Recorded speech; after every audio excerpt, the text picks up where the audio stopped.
Hey everyone, welcome to another Friday night bee chat. And let me go ahead and get things set up here so people can come on in. And hope everybody's been doing well. I've been out of town, and of course, weather has not been the best. And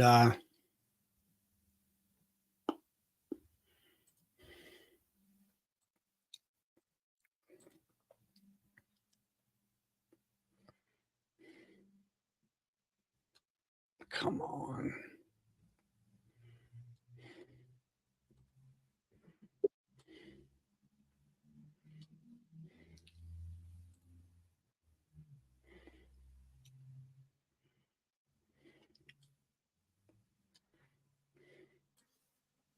Hey, Bob. Hey, Charlie. How's it going? Trying to get this darn link. No, I'm trying to set up two screens side by side. I ain't figured out how to do that efficiently. And you bought a second monitor? I don't have room for all that. I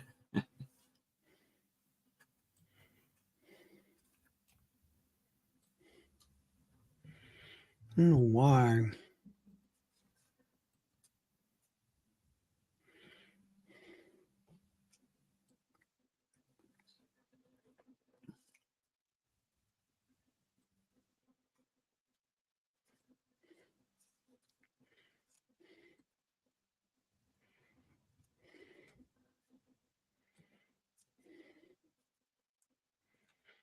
So anyway, let's see where we at. Invite, copy,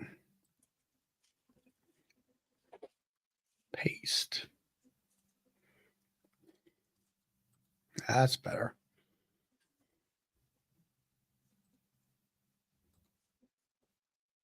And there's the link.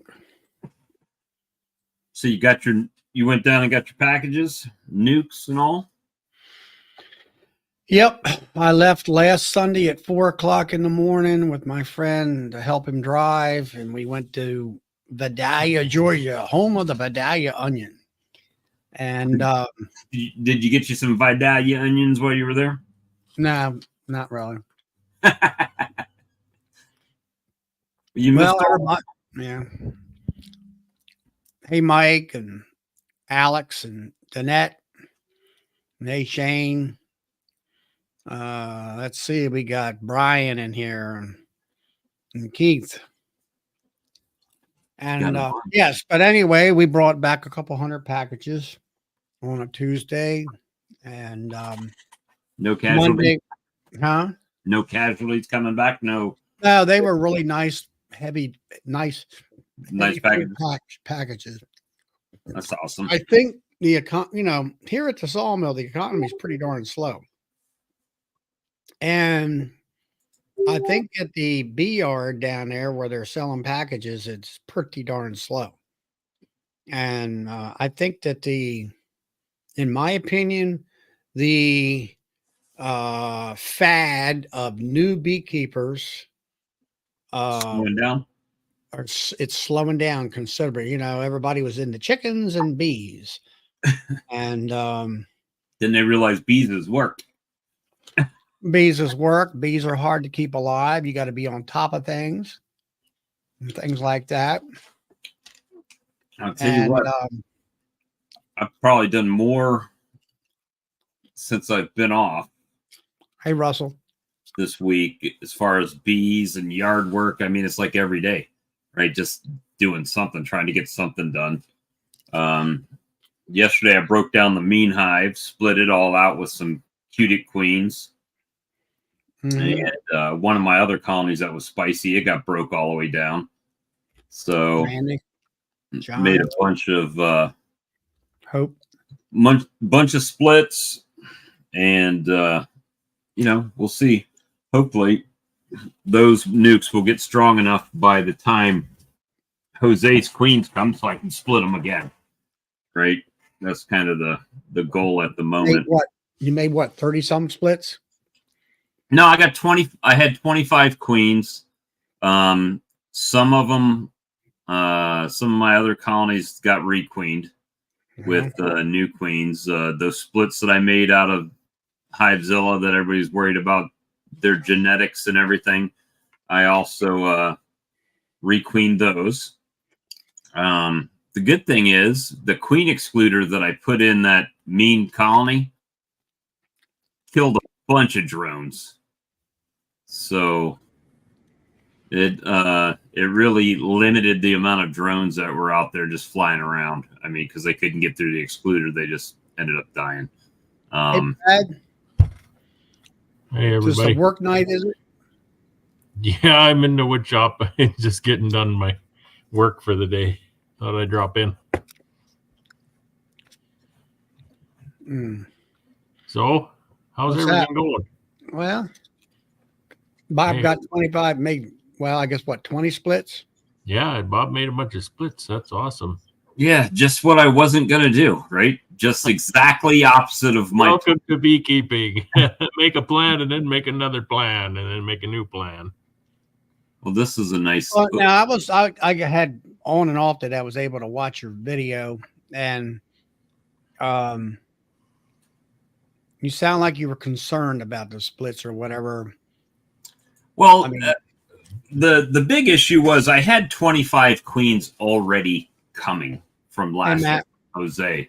And Jose can't get them to me till the third I week. understand that, but I mean, as far as I found like you were concerned that you made these splits, or... Well, yeah, I mean, the main thing is they're not strong, right? So that's against my number one rule that I adopted last year was strong splits, right? But if I was going down there to buy queens, you get a price break when you buy 25, right? So to get a little bit cheaper queen, I bought more queens. So I don't know if I actually ended up saving or not, but now I'm, I've got 56 colonies outside and 25 more queens coming. So that's going to actually increase over my high last year by 10. I was up to 70 at one time last year. Now I'm going to have up to 80 or 81, depending, we all know that you put in a mated queen or not, she might be in there for a week and then they kill her and supersede her. You just don't know what's going to happen with those. But yeah, I made those splits out of that mean colony and gave basically 16 splits, so 16 queens. And they all had, food, nectar. They have everything they need in there. So hopefully they can just build up in time for the next batch of queens that are coming so I can split my splits, right? I'm not going to touch my production hives. I'm just going to split my splits. And then hopefully that keeps my splits small enough to where maybe I overwinter them in a nuke. Or if they're too big, then I can go ahead and promote them up to a deep colony with drawn comb and feed them up for the winter. So in the video, I was looking at your placement. I mean, now they're right in the shade, and I'm sure they're locked in. No, actually, I opened them up this morning because when I split them, I locked them in and left them in with the queen. And it was, to me, it was pretty amazing because I had that, the shipping box full of queens. And I would take one out while I was making a split and leave the box there. And by the end, it looked like a swarm. Like every bee that was just flying in the bee yard just landed on there to try to take care of these queens, which was kind of amazing. But, they're not strong splits. I mean, it's not, if they're lucky, they might have 1 or 2 frames of brood, mainly 1 frame of brood, a frame of honey and nectar, some pollen and some comb. And a piece of foundation maybe to give them something to do, but they're not loaded with bees by any stretch of the imagination. So I put some of the weaker ones right near where the old colony was, so any bees that were just kind of lost might have gone there. Mm-hmm. Hey, Doug. I mean, those splits definitely don't look like Doug's colonies. Hey, Doug. Just overflowing with bees. So I've got to, hopefully coach them up, and the good thing is those mean bees are so Hey, far spread out now that when the new ones start hatching out, hopefully those old bees go away pretty quick. The mean ones, now my concern is plate. Well, now you got them. They're flying, so now they're in place. So is that where you want to keep them? I'll just throw 2 stands and lift the box up and let them find home, or close them up at night and then put them on a stand and open them up the next day, because they're going to be still pretty close to where they're at right now. I just need to put some hive stands up. Yeah, I mean, I guess what I'm saying is, like, I have an area for my nukes. I have an area for my production hives. Mm-hmm. And, you got, 30 or 40 hives here? Metric shit ton, I think, is the appropriate unit of measurement. Now, way more than I wanted. But, I mean, someone might come and say, hey, I need a nuke. Great, gotcha. Boom, here you go. Well, we're not going to do that. We're going to keep our nukes, build them up, put them in 5 frame. If you got 5 frame nuke wooden boxes, get them out of that plastic stuff. 5 deep frames, they get nice and tight, and lots of bees. Let them put another 5 on top of that. Well, see, that's the thing. So, at the beginning of the year, you remember I said I've got plenty of equipment for all my bees. Well, I did. The bees that I had at the beginning of the season. I don't know that I have enough equipment for 80 colonies now, right? So now it's counting mode, finishing the boxes, making sure I've got frames, all stuff that should have been done earlier in the year that's not. So we'll see how that all comes together. But, it's a work in progress. I mean, the main thing was to get that mean colony going. And I've achieved that at the moment. We'll see how it ends up. But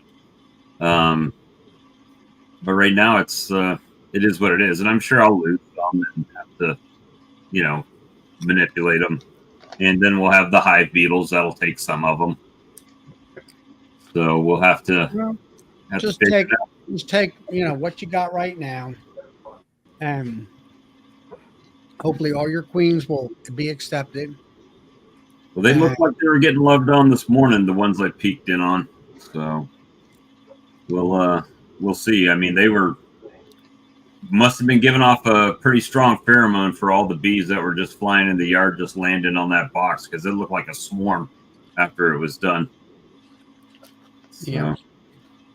But we'll see. Hey, Tom and Melissa.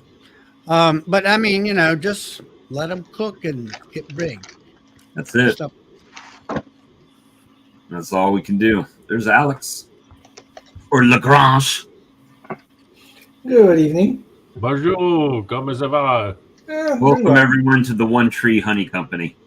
That is still the best name, man. I'm telling you. It doesn't translate very good in French, though, unfortunately. What is it in French? La compagnie de Nabre de Amiens, or something like that. Like, I'm improvising. That sounds about right. The Magical Tree Company translates better. I was going to say that. The Magical Tree? Yeah, it translates better. I'm the #1 elf, right? Right. A picture of Charlie on there with a little elf costume. Hey, JW and Doug. Good to see y'all. Yeah, good evening. Y'all doing all right? Just barely able to move. No, what did you say? Barely what? Been sitting around watching it rain for 2 days. Oh, goodness. Same here. It's been raining since yesterday. Well, come to the shop. We'll put you to work. Get some things done. Sure, I'll take a hike all the way to Manitoba. You can work in here while it's raining, no problem. I've been in the home shop. Brad, I've been building hives. I got all my stuff on individual stands, so I've been building hive stands and putting additional boxes together. You can't see what I did. I got 7 pallets done today. I finished my covers and reorganized and retooled and started in on pallets. Doug Ian wants to know if you've taken all the wraps off your colonies now. Yeah, they're all done.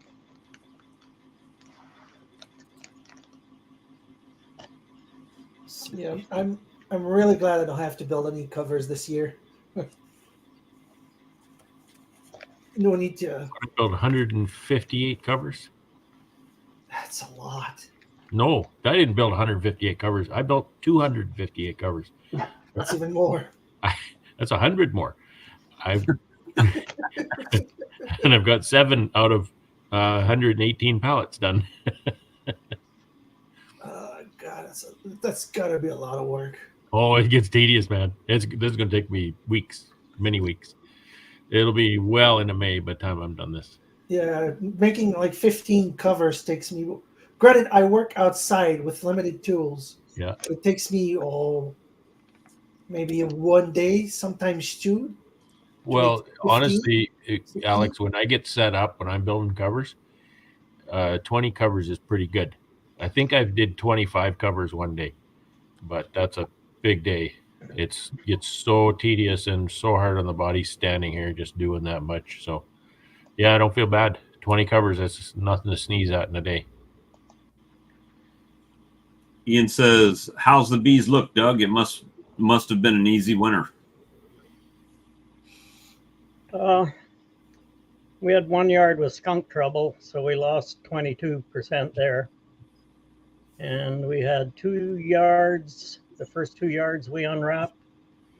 Big losses for us, probably a little over 45% of those 2. Wow. And then all the rest were maybe 10-12%. So they were good, the most of them anyway. Wow, sorry to hear that. Yeah, well, the rest are strong enough we can split and recover quite easy. Yeah. So, Doug, I mean, I know it's probably early to figure out, but have you figured out or have an idea what is it because it was too cold or just what? Well, they were all treated the same, so I don't know. Haven't got into pulling out all the empties yet to take a good look, but I don't know. I know Ian, I was watching his video and, about, the mites were under control. Everything was under control, but the virus loads were, out of control. And I don't know what you do for that. Time is the only thing that fixes that. I guess. As far as I know. There's nothing else you can do. Yeah, when it's all said and done, our losses will probably be 15 to 20% total, but that's probably an average for up here. Yeah. Yeah, I can take that for sure. Yeah. Yeah, I lost 30%, but a lot of it is my fault. I didn't get to watch your video, Alex. So what did you kind of come up with? Anything? What happened is I did not feed the hives in my new apiary during the summer, and I should have given them some 1-to-1.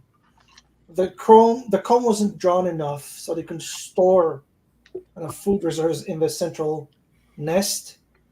So they starved like big clusters, and they starved. So they were healthy. I took the time to look for varroa. I couldn't see any.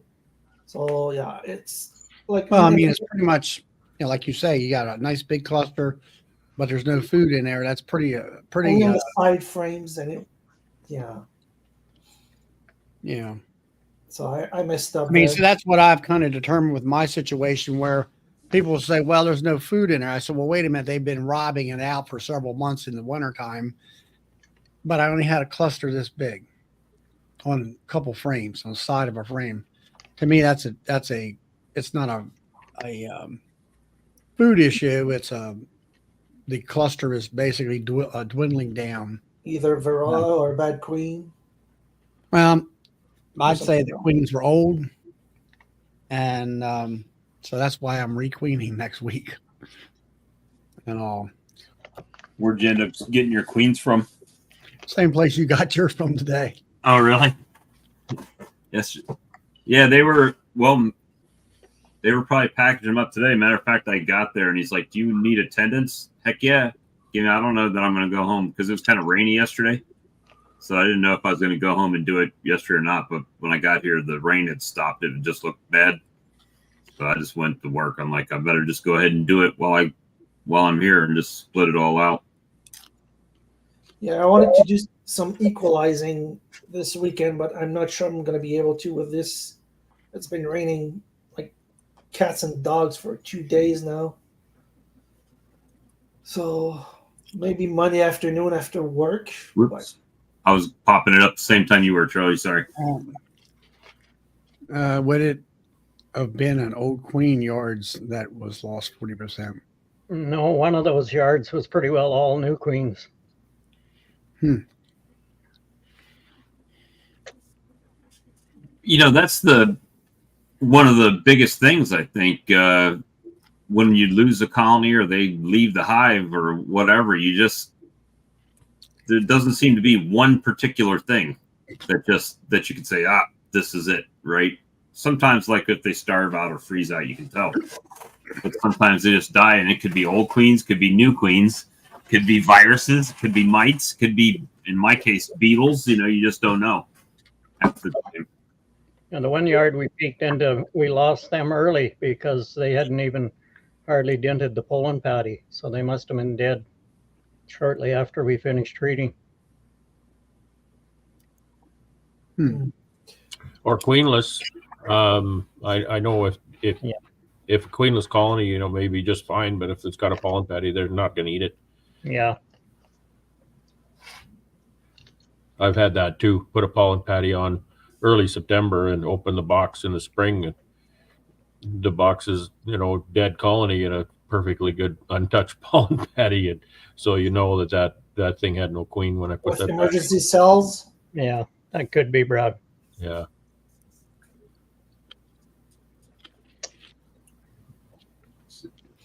Yeah, well. But it was a strange winter. Some of those hives, there's not a whole lot of feed left in them. They must have raised some brood in that warm period we had in January, February. That's what I was afraid of. Yeah. Yeah, we had a pretty mild winter here in Quebec. We had 2 weeks where the temperature got warm, like above 0°C. Maybe just under 10. That might have triggered like increased food consumption and killed my my hives with that had not enough drawn frames. So, but like recovering from a loss of 10 hives is pretty easy. At least I got that for me, and I'm gonna try and keep like raise more and keep some nukes through the winter as insurance for next summer. If there's any extra, just sell them. So you had 30 and you lost 10, did you say, Alex? Yeah. Yeah, so you got 20 left. You'll be able to come back to 30 pretty easily. Yeah. Even if some of those I thought weak, they're just small. Really, they're like I opened one of the boxes and like you could see like a good deal of activity on 2 frames, but they were healthy and trying to build up despite the fact that we're so small. So yeah, that's an encouraging thought. I'll be able to equalize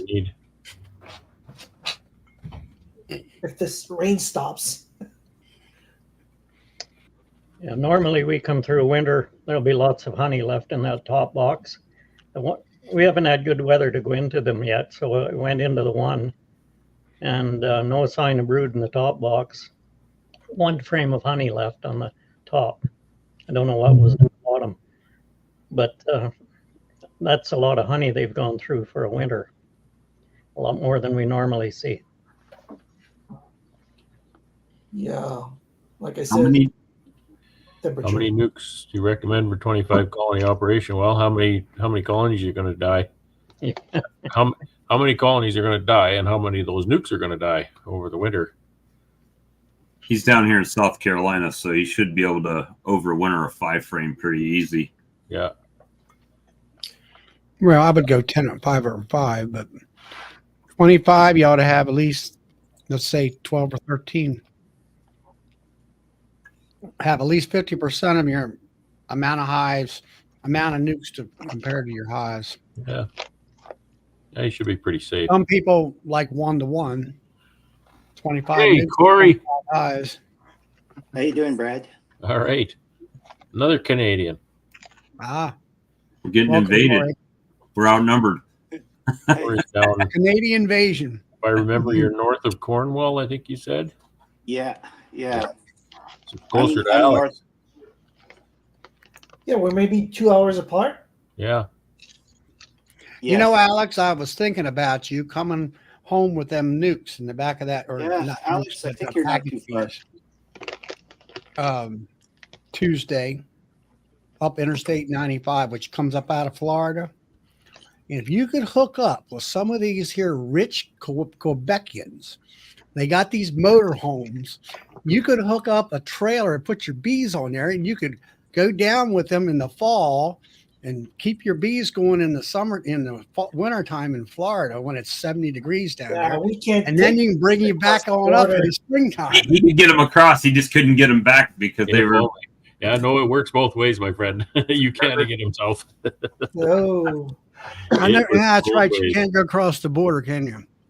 Well, they're No, always for saying, "Oh, you can't move bees from the United States to Canada." Well, you can't move them the other way either. Don't worry about that. I'm not sure. Okay, what- Yeah, Oh, but trouble there's a James lot of Winfield just to Quebecian import- motorhomes. You got some rich people up there. Yeah, I know there's a lot of What happened rich to you? Quebecers in Florida. All that Alberta money. Is that what it is? Oh, they got lots of it. Hmm. So, Corey, how many hives you got?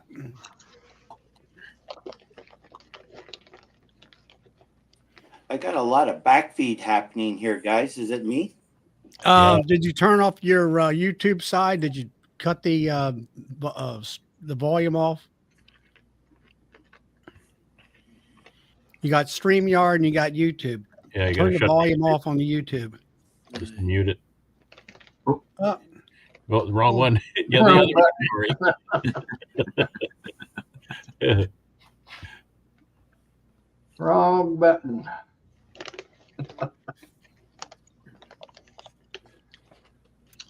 Now we need is Ian to pop in. We'd have every Canadian beekeeper I know. Except for Phil. Well, Except- James, you got James. James, yeah, James is probably hanging around somewhere. James is working. James is always working. Good for James. What did you do with that hot queen, Bob? She was gone. I believe she swarmed. Because Oh. there was a ton of open cells in there. But no virgins running around. So that was interesting. So either that or she's out with the mating flight coming home and she don't have a home when she gets back. So She wanted to avoid the hive dual test. yeah, she was not in there. And there was nothing but some cap brood. There was no eggs or larvae or anything like that in there. So maybe I accidentally grabbed her and moved her to one of those nukes. When I made the split, well, it wouldn't have been an accident. It would have been a good thing, but it would have been a happy accident, right? Happy little beehives, happy little trees, happy little clouds. You know, Well, if she got moved, the odds are the newer queens will kill her. yes.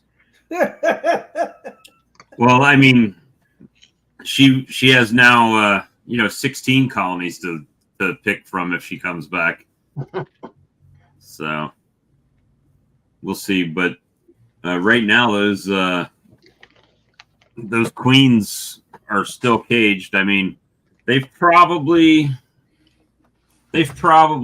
eaten about that much out of the tip of the queen candy in 24 hours. So, and I figured I found their recipe, Cudix recipe for queen candy is 1 cup of K-Rose syrup to 1 cup of confectioner's sugar or powdered sugar. Does that stay soft then? It doesn't dry up? Yep. Well, that's what they use, I guess. And it's not really designed to stay that way for a long time. Like this stuff that I got at Walmart, the little fondant. Yeah. I mean, it's already pretty hard in this That's thing my here. trouble when I make it up. You make up a batch and you can fill 100 cages with it, and I don't use that many. So by the time I use it, it's just dried like cement.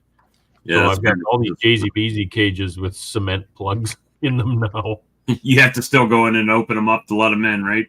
Well, it's a thing though. Most times that's fine for me because most times the way I use those cages is just to put the virgins in the house from the incubator, and then I just carry them to the bee yard and open them up anyway. But if I ever want to put a mated queen and do a candy release, then that's not going to work very well. Well, it's funny because while I'm walking around there, I'm talking to the guy and he's got his incubator, right? And they've got a 5-gallon bucket with a drip hose, like a siphon hose going into the side of the incubator. I said, is that for the humidity? And I was like, well, what do you keep your incubator set at? He said 74% humidity on their queen cells to keep them from getting too hard in the incubator. And I thought that was high because last year I was keeping mine around 65%. And, but who am I? I raised 48 queens. They raised 4,800 queens or more, thousands of queens. So, just little snippets you can learn by asking a few questions while you're picking up some queens, Yeah. I just have a little tray of water with a cloth in it just to wick the water up over the side. And so, I mean, being able to control that humidity, it's kind of difficult. But you actually monitor what the humidity is in your incubator? Yeah, I have that little temperature monitor I use, and it monitors the temperature and humidity in there. So it'll run 65%. See, they were filling cages down there, Heideman's. They brought a box of those 3 whole cages, and they had a whole bowl of stuff. And I was testing how soft it was. It was kind of like firm dough, but he said it also depends on the weather. And they were filling them, the 1 hole out of 3 whole cages. Then they put a little piece of paper over top of that. And another guy, he's stapling the wire frame or the screens over top of that. Another guy putting in corks and stuff. But I don't know, when I usually make my candy, I just take a little paper plate, put a little bit of 10x sugar on there, a little bit of Karo syrup, and take a fork and just keep whipping it and whipping it and whipping it. And then once it kind of gets sort of like Play-Doh, then I get it in my hand and I just keep going, going like that and put a little bit of sugar on my hand so it don't stick on me until where it gets nice, and then I just pack up a couple cages depending on how many I need. Well, that was the recipe they used, was 1 cup of syrup to 1 cup of powdered sugar. What kind of syrup is that? I don't recognize that name. Aaro, it's corn syrup, right? AARO is what it is in the States. They may have something else in Canada. It's just corn syrup out of the grocery store. Okay, that's a brand name. Yeah. I like corn syrup. You made it back. Hey, welcome back. Got it figured out, Corey? I hope so. There's no double feed now. Your sound is good on this side. Okay. Yeah, good. Yeah, I think so. There were like 4 people talking. Yeah. Get the infinite loop. Yeah. Nice. Trying to catch up with the comments here. I never said I was tech savvy. So how is everyone? Doing good. Pretty good. Tired. So Corey, let us Americans, where are you located at? Are you in Manitoba or where? Okay, Or Cornwall is Ontario, I think. Ontario. yeah, Ontario. I'm not too far from the Ontario, Quebec, and New York borders. I'm right down by the St. Lawrence. Seaway. Yeah. You ought to have a good. I mean, I know Kudik's used to have honey yards up there, and they used to get a ton of honey in that area, close to Seaway. They had so many pallets out there yesterday with I mean, pro nukes, regular nukes. I mean, you name it. They had boxes stacked up. One of them was so tall, it was like, how did that thing just not fall over? I think that's the one for me. Let's see if I can bring Charlie, how do you go south when you go south? You go down 95, you say, and then cut across 40 over to Vidalia, do you? Or where do you cut across that down? Well, we used to go down 95 and hit Interstate 16 and go towards Megan. Yeah. And then we go down 95 and go into South Carolina and go across to Santee there. What's that lake called, Bob? Lake Santee. Is it Lake Santee. Santee? Yeah. We get off the second exit past the lake, which is 301. That's the old route, but it's 4 lanes for the most part, 60 mile an hour. I'll say 99.9% no traffic at all.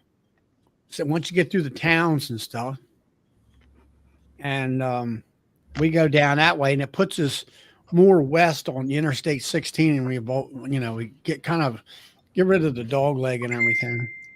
Okay. I'm just curious where you cut across that. If you went, you're far enough east that you go down 95 instead of 85 or 75 in there. You just go down to 95, get a Savannah, and make a right on 16. And we cut about 50 miles off doing it the other way. Just had pallets and pallets stacked up, ready to go. That's a lot of nukes. Full of bees, or are they just sitting there ready to be? Those are ready to be populated. They've got like 5 acres, I think, down there. And one section is like where they do their grafting right next to the shop there. And one section is where they've got just tons of nukes sitting out, pro nukes that they've populated already. And then they've got that yard where I guess is where they're splitting them into nukes before they pro nuke them up or whatever, split them into the pro nukes. So they have several yards right down the same road, and then you turn left to where they do the grafting and, wait on them to hatch out, and then they move them back to the nuke yards, and then their crew of what do you call them? Seasonal migratory workers. 8-2As or something like that, or and then they populate them all up and let them get mated and come back. So yeah, we talked to Chuck Sunday, I guess it was. He was getting bees out of he does pollination, and he was pulling hives out of blueberries around Manning. yeah, that's where they're at. We were in Lumberton, I think it was. There's blueberries up there for some reason. And Manning's about an hour and 20 minutes from me. So when he said he had some, but he probably wouldn't have any next week, I'm like, okay, on my way. Be there shortly. Went and picked him up. There's back again. Bad connection. Corey in the shop. I'm sorry, guys. I'm trying to figure this out. It's still happening. Okay. What's the feedback? Yeah, well, it seems like there's like 4 people talking at a time, and then there's a delayed response. So I'm sure it's on my end. I know there's something I'm doing. You got the volume cut off on the YouTube side? Well, I just went to the iPad now, and now I'm not having any issues. So I don't know what the difference is between the two of them. Mm. Oh, well. Anyway, I'll just go with the iPad. This works. So let's try this again. How is everybody tonight? Good. I'm doing Real good. good. We're good. Yeah, I can't see the chat, so I'm not sure if anybody was asking me anything. Okay. Ian should say hi, I think. And he said, Ian asked how your bees were looking. Oh, the ones that got through winter are doing extremely well. I'm ready to put seconds on now. Wow. I'll probably be doing splits in about 2 weeks or less. But I did have enough losses coming out of winter. I'm in the 25 to 30% range. I was 20% coming out of the winter shed, and since then I've called out some more. And there's still some small ones out there that I keep just in case I have a queen that goes on the farts, like an older queen starts to fail. If I got a small, even if it's just a handful of bees. A small last year's queen, I'll swap the 2 queens out, and it usually works pretty good. So it seems like everybody in Canada is having some pretty high lossages. Either whether you're wintering in the barn or out in the open and stuff. No, I had a couple of yards that got away from me. Mine, there were 2 yards where most of my losses came from. That the mites got the better of me. So I'll have certain yards where I only got under 5%, but the other ones, well, it's just the averages. It bumped everything up to the 25% range. All right. So you say your mites got ahead of you. I presume you treated, or did you not get out there quick enough with treatments? Oh, no, I treat spring and fall. And then I hit hard on the oxalic acid, the vapor in the late fall. Like what I'll do is I usually, in the past, I've always done 8B bar in the spring. And since that time, I'll do a formic, like I'll do my monitoring. And if my getting any numbers, any kind of mite infestation, I'll do a formic treatment in June before it hits the 30-degree temperatures. And then I just leave it go. This year I'm looking more and more into the extended release, though, and I'm getting away from Mapivar. So I'm curious to do. I haven't done any mite washes yet, so I'm really curious to know how those Appy tablets are worked out since I put them in March. All right. Ann says, "How's the flow your way, Corey?" I think you already answered that, but you maybe didn't hear. Yeah, we got pollen coming out of our yin yangs right now. It's a really good flow. The last couple of days we've had some rain going through, but before that we had a beautiful week of weather. The bees are flying like crazy, and I'm sure, like I've actually stopped feeding the pollen patties now because there was just so much pollen coming in now. I don't know which one it is. Like I'm looking around the pussy willow and the maples, and it's a nice bright yellow, so I'm not up to speed with all the various pollens out there, but they're in the trees somewhere, and they're taking it in pretty good right now. Well, you were saying you did formic in the fall, I presume? No, the formic will be done in June.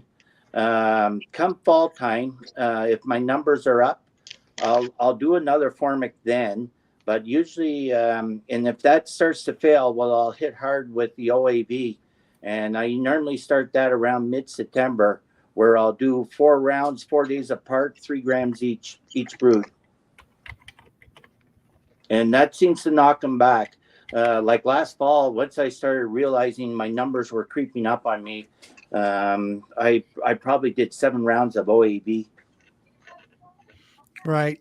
Are you buying regular formic pads out of the box type of thing?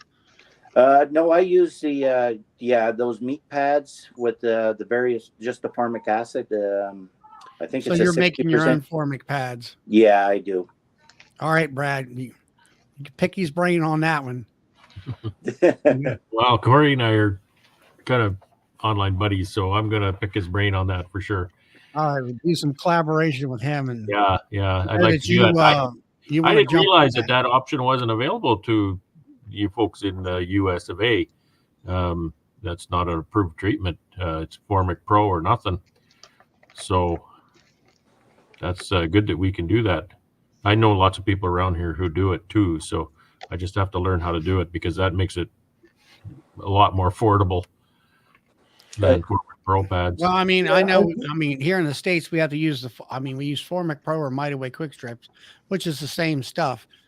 But my experience with it is, I've told it before where I followed it with OA out of my nukes and checking for mite drops and stuff just to kind of get an idea of what's happening.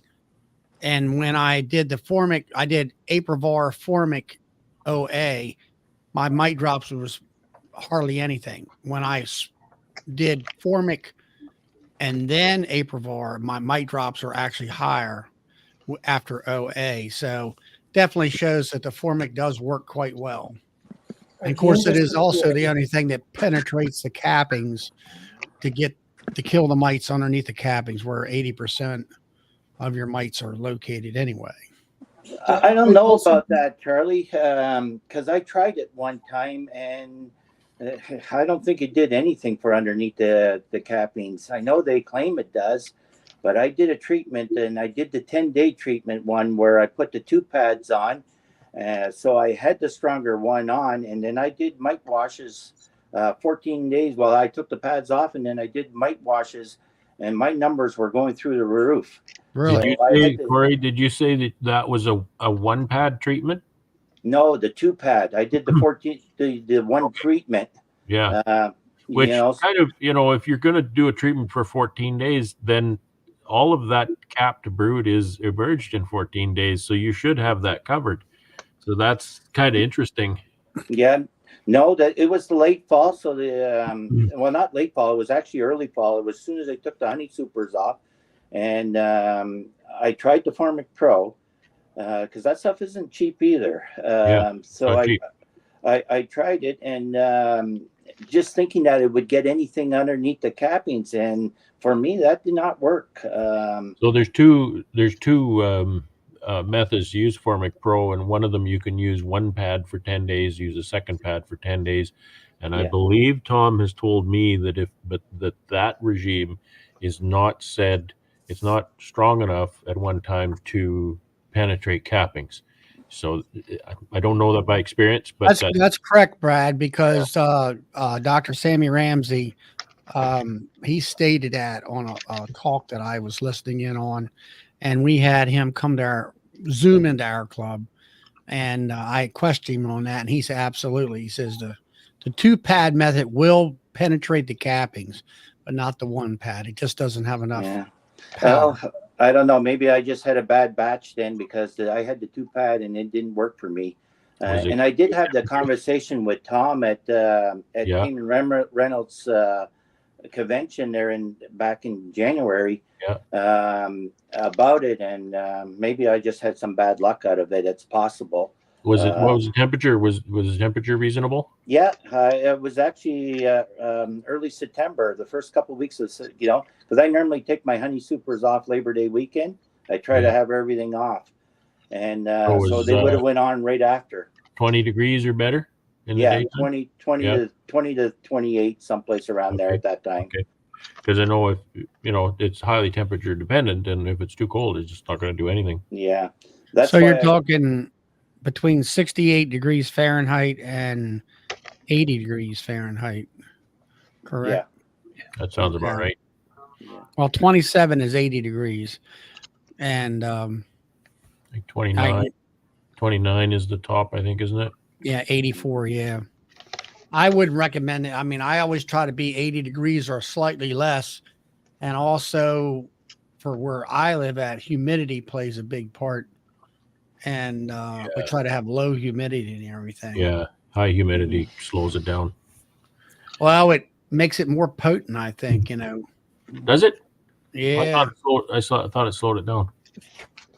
No, The humidity Right. makes it feel like it's, instead of it being, let's say 75 degrees, high humidity will make it feel like it's 90 degrees.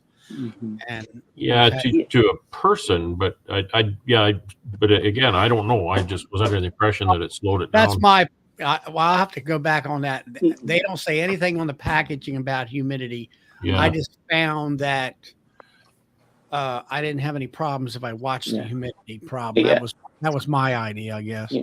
And I feel you're on the right track with that, Charlie, because I actually had put that question to Bob Binney about it. I think he put a video out where he was doing it between his, he was talking between Formic and he was talking about Thymol, the gel that he uses. ApiGuard.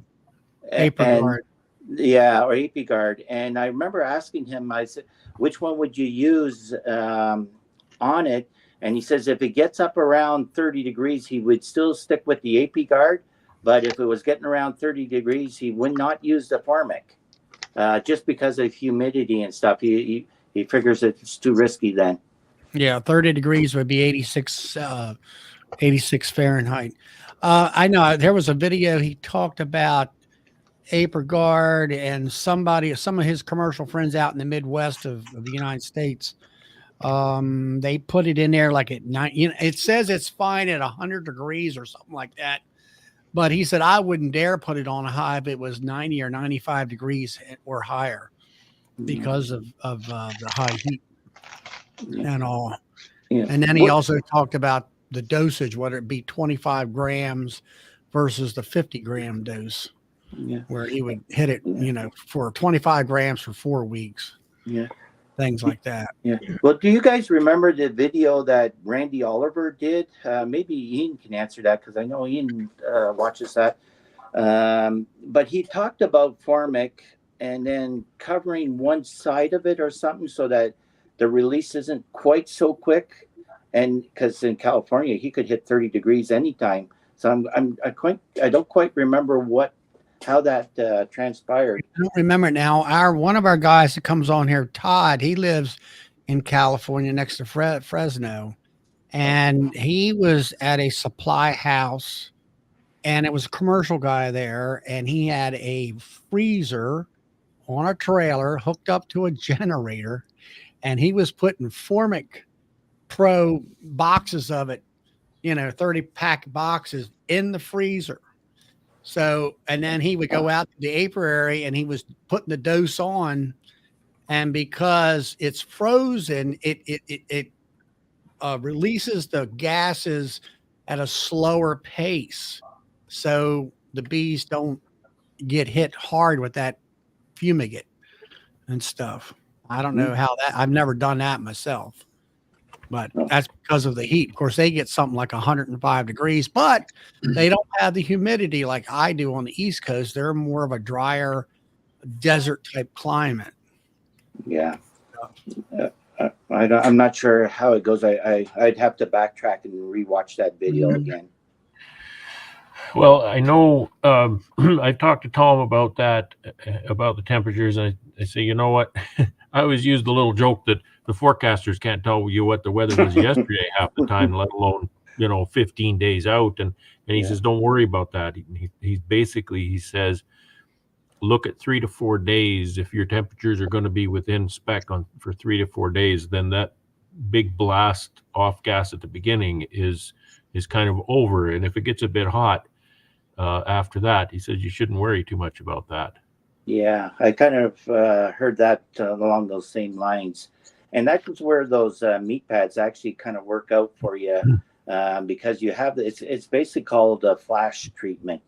And, like you got maybe the first 3 days and then it fades off pretty quickly, that you actually want to do the treatment again within 10 days again, all over again, especially if you got a high infestation.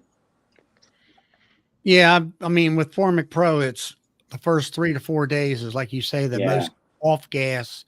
And after that pad, I don't know what it's made of, but it gets kind of dried up and sort of like a kind of leathery type of material. And, you're supposed to be, the bees are supposed to haul it out the front door, but I go back behind it and just rip it out and stuff like that. Mhm. Okay. So yeah. So Phil, what's happening out in Texas? Oh man, I'm chasing swarms this afternoon. Oh, I came home. Here, I'll show you. It's been a comedy. I came home early to try to get some work done in my shop, and let me see if I can flip this around. I caught one of them. I caught the little one, but I haven't caught the big one. It's up too high in the tree. That's not what I'm looking for. Time to break out the shotgun. Yeah, I don't think that'd go over. I need to get Brad from Cajun Brad down here. Come shoot it down. All right, I got this one. It was a little tiny thing hanging right here. Caught the queen, put her in a cage. She might be a virgin, I don't know. But it was a little tiny thing. So I said, well, that looks like a cast swarm. I must have a bigger one. So I went to the backyard and I was looking. I saw bees flying, but I couldn't see the swarm. But I finally found it, and I chased it, and I tried to do the Randall Carter scoop and score method, but it was a failure. I spent about 45 minutes. You can see I think that might be robin, because I took a frame that had honey in it. All my frames have honey. I'm realizing I've got to get out and put honey supers on tomorrow because the flow's on here. But let's see. I don't know if I can get up there. Did that let me? It's about twice as high as that ladder is there, like 16, 20 feet up in the air. I can get the basket to it, but when I see if I can through the branches. just jump up on that wall there, with that hanging, just shoot her right up. Just hang them on down. I banged the hell out of them, and they just kept coming back to that branch. Well, you know what? Now I'm looking, they may have moved. They're still there. It's a much smaller cluster, though. Let me see if I can get you guys. Yeah, I'm zoomed in all the way. Yeah, I'm not going to be able to show it to you. I think it's way up there. But no, that's what I've been doing all afternoon. Your neighbors don't say anything about your bees? No, I give them lots of honey. Hopefully they'll move into this box that I put down here for them, but I don't know. Is that the waste paper basket method there that you had? Yeah, that's the. I'm gonna have to rename mine to the scoop and air ball because it didn't work for me. I put a frame in there. That mesh on there that they'll actually cling to it and do quite well. Yeah, with it didn't work. It didn't work when I came down. I didn't have a quarter of that swarm, and I shook them and I held it out to the side to see if they'd light on it, and they all just went right back to the tree. Well, you see what you did. You didn't put the right kind of swarm lure on your basket.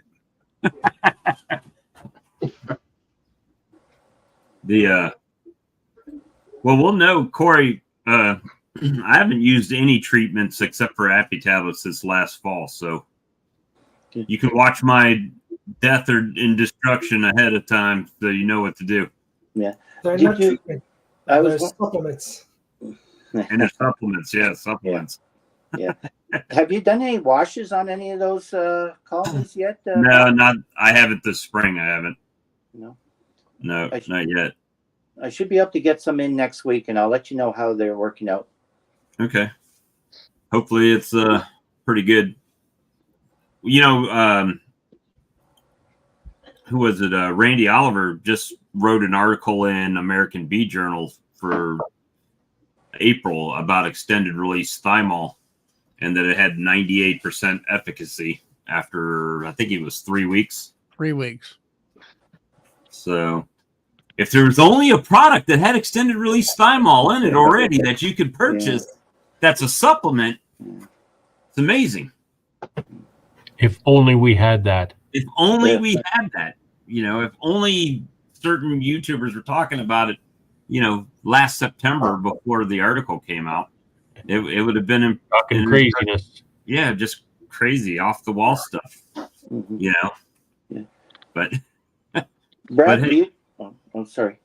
No Brad, good. Brad, do you know if if Canada had approved the extended release for the oxalic acid? I believe that's pending yet. It's still pending? Yeah. Okay. I know I had heard that we might have heard an announcement this spring, but I guess it's not out yet. Yeah, we've been watching that. The association, we've been watching that, and I think it's still pending. Okay, Now, thank you. Is that the strip or something that's where you drape it Yeah, or something? the ones that I don't know exactly what format they're approving, but probably just the original glycerin shop towel idea. Mhm. So I think the pig blue pig mats that absorb a lot of the liquid. I've seen. I don't know. There's other something people- down here that had oxalic acid extended bit relief. It ones. looked kind of like cardboard. Yeah, there's been a lot of different things tested, and Yeah, so this is not a sure exactly what they're manufacturer gonna do. type thing. Yeah. That they are trying to get. Oh, are you? Isn't that what that product Allowan It's cap some- is? Yeah, some kind of an odd name. It's from South America. Oh, is that the same company? Allowan cap, I think it was called. The Jennifer Berry out of Yeah, I remember that. they were testing that. Said it worked really well, as I recall. It's been a while, but I don't know. They were trying to get it approved, and I think they were using a loophole with the EPA, and then you had to have the local science guru sign off on it in your state. And of course, he's not going to stick his neck out there Well- on that. So I went to a seminar at the Bee Expo, and it was it's that big queen guy that's he's down in Florida, and then he goes up to I think Minnesota or Michigan. Chris Warner. Chris Warner. Yeah, Chris Warner. Yeah, He uses it every year, extended release, and he presented it that he uses it. So not everybody's worrying about approvals, I guess. well, I think a lot of people do it wink, wink, and just waiting for the He showed approvals it. to come in. He showed us exactly how he did it. Mm-hmm. Oh, On his really? presentation. Mm-hmm. And was it the Swedish sponge method or? Yeah, it was, and I that was a question I had at the end. He called us. He just said it was extended release, but he had white things in it, so I thought it was like white shop towels. But when I talked to him, when I asked the question at the end, he said, "No, those are Swedish sponges. They just don't have any dye in them. They're they get them from a place in China, and he cuts them in half, and he puts one in caddy corner." But he said he had gone to who was it? Bob Benny's friend who did the other presentation on the efficacy of the Greg Rogers. Greg Rogers. He went I to went that to and he that. said he took note that cutting them into 4 strips worked better than having 2 kind of square pads like he uses. So he said he's going to definitely get the cutter out and cut his into 4 strips from now on. Yeah, that's worth looking into because I got to talk with him for a little bit as well at the conference, and yeah, he swears by it. So I think the rule is you can use it, but just don't talk about using it. yeah, yeah. something like that. It's like the Baptists getting something to drink. You just don't smile when you're doing it. For sure. Well, it'd be nice if the governments would catch up to the science once in a while. Corey, I heard Corey by the grapevine. Oh, sorry. I think the air compressor just turned on. Yeah, mine does that all the time. As soon as you start to talk.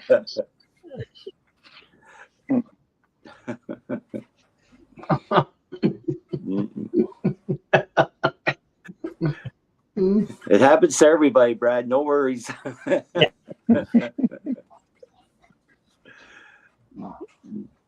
the Well, that ground. what I'm trying to say was, I heard by the grapevine that somebody used that method and left those things in all winter, and it was somebody, you know, in our climate, and those colonies did not survive. So that's just a warning that it's not a panacea. It's, you know, something that should be controlled. Wow. Is that right? That's interesting because at the conference I did get to talk to that the Tennessee Dick Brainerd. Did I have that right?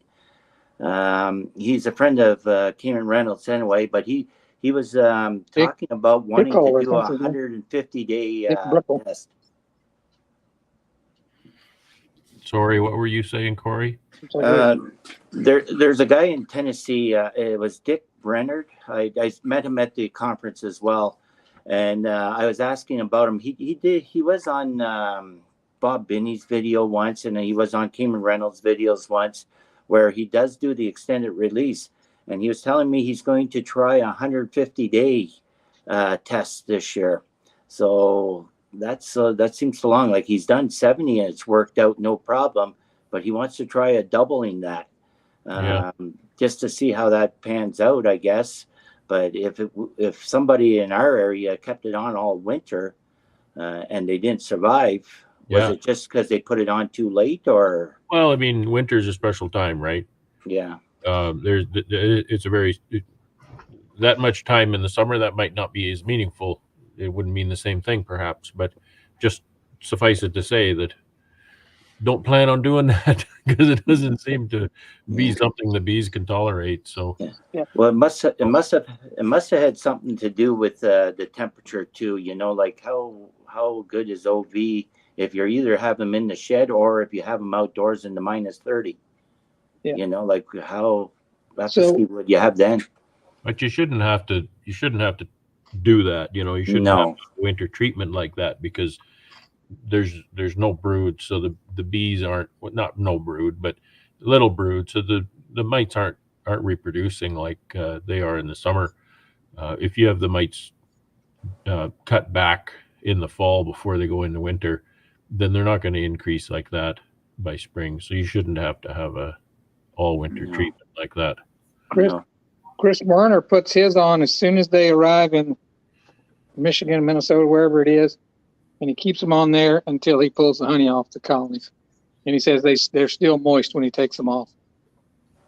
I've got a guest who arrived and he brought refreshments, so I'm going to say good evening, and you guys can continue on without me. Yeah, good to talk to you, Brad. See you, Brad. See you, Brad. Mm-hmm. Todd's out the orange orchard. Oh yeah, Orange bees all grow. over this thing. I can't see my camera very well, but there's bees all over this. And That's it's, orange I don't know, trees, what is is it?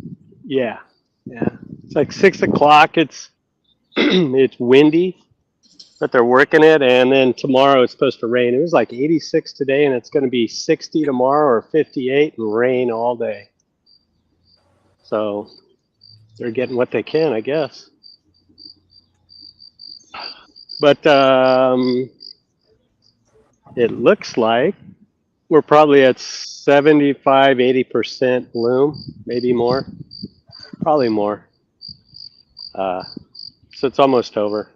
And I had a box issue, but I finally got that taken care of today. So I have more boxes to put on, but I know I lost some honey. So it's the way the cookie crumbles, especially when the beekeeper doesn't order boxes in the wintertime.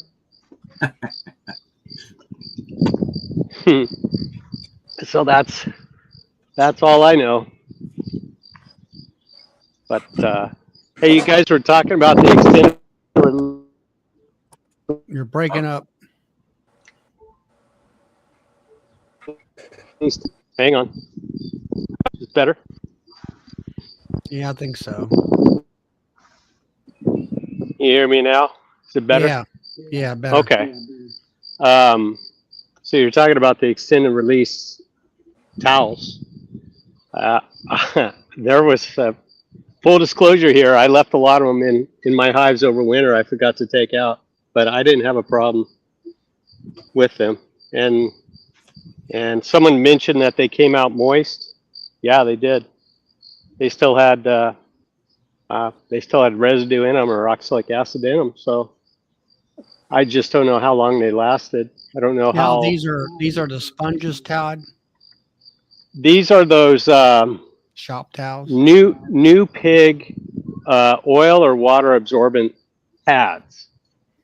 And if you look at Nathan at Duck River, Yeah. one of his videos, Dick Brickner's on there explaining all of these different, he goes through all of them, Swedish sponges, the towels, and then these pads. And I tried the Swedish sponges. They suck. They make such a mess. The bees will tear them apart. And there's something inside the middle of them that holds everything together. And that gets all over the place. It's just, for me, it was just too much. I did the shop towels, but then they tear chunks of the shop towel apart and then drag it out, which, yeah, it spreads oxalic acid, but it's also messy. And then I stumbled upon these water absorbent pads, and they don't chew them up, and it holds a lot of liquid. So it works good for me. And like I said, I left some in over winter, but everything's all right. Todd, do you try and follow Randy Oliver's recipe then of so many grams per pad? Yeah. Okay. Yeah, but off the top of my head, I don't know what it is, but it's on his website. Okay. Yeah, that's what I did. The shop towels are or not towels, the pads are kind of pricey. You get 80 pads, but the pads are, I think they're 20 by 15, but they're perforated in the middle. And so if you go parallel with those perforations, perpendicular, sorry, you could cut, I think it's 8 or 10 per pad, but it's like $80 a box. But you get, I think you get about 180 or 220 pads to put on hives, something like that. Okay. So it works out to like 50 cents, I think. The oxalic acid is cheap. Yeah. Well, that sounds cheaper than the Swedish sponges. Yeah. They're pricey and they're messy. They fall apart. I don't think they last as long in the hive. These things will last 60 days, where the Swedish sponges would start breaking up after that, or right around the 60-day mark. And like I said, I had some that were in some boxes for over winter. So, and the only thing the bees do to them is they glue them down, and that's it. They don't tear them apart, which I like. The next time you come on the show, would you mind bringing one up and showing it for us, please? Oh yeah, absolutely. I don't have any down there. I threw them all away. But yeah, next time I could put it, bring it and put it on and show you guys. They're handy. I like them. Now here's the trick. So you buy a Pyrex dish, like what the heck is it? The big long dish, the rectangular dish. Mm-hmm. And I have an old pancake griddle. And so what I do is I heat up the vegetable glycerin in the microwave, and then I pour it in the Pyrex dish. It's like a casserole dish, I guess what you call it. And then I start mixing the oxalic acid there, but the griddle I use as a heater, so it keeps the vegetable glycerin at temperature. And it still takes a while to mix in the oxalic acid, but doing it that way, it's great. And then the pads, when you cut them out, they almost fit exactly in those Pyrex dishes. And what I do is I put them on their sides long ways, and then let them soak up, the liquid, and then I turn them over and get the other sides, and so you basically get kind of full coverage that way. Okay. Yeah, so it's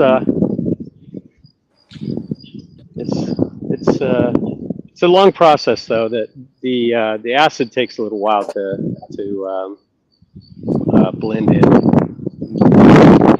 Well, I'll probably try the Swedish sponge just because I've already stockpiled them up, but just to see what happens for this year, and because it's my first time going to try it. So, but I'd be curious to see what other matrices are out there. Yeah, guys use all kinds of things. They use, I believe they use maxi pads. Yeah, So, I've heard that. Yeah. I like the shop towels. They're easy to make, but they're just, to me, they're just kind of messy. Okay. I've seen another beekeeper use those new pig pads. Harris Joubert, I think his name. Yeah, that's his name. Yeah, I couldn't remember, or I couldn't think of it, but that's where I got the idea of the new pig pads. Yeah, same here. And they work great. They really do. And I put them on. I'll put them on in June.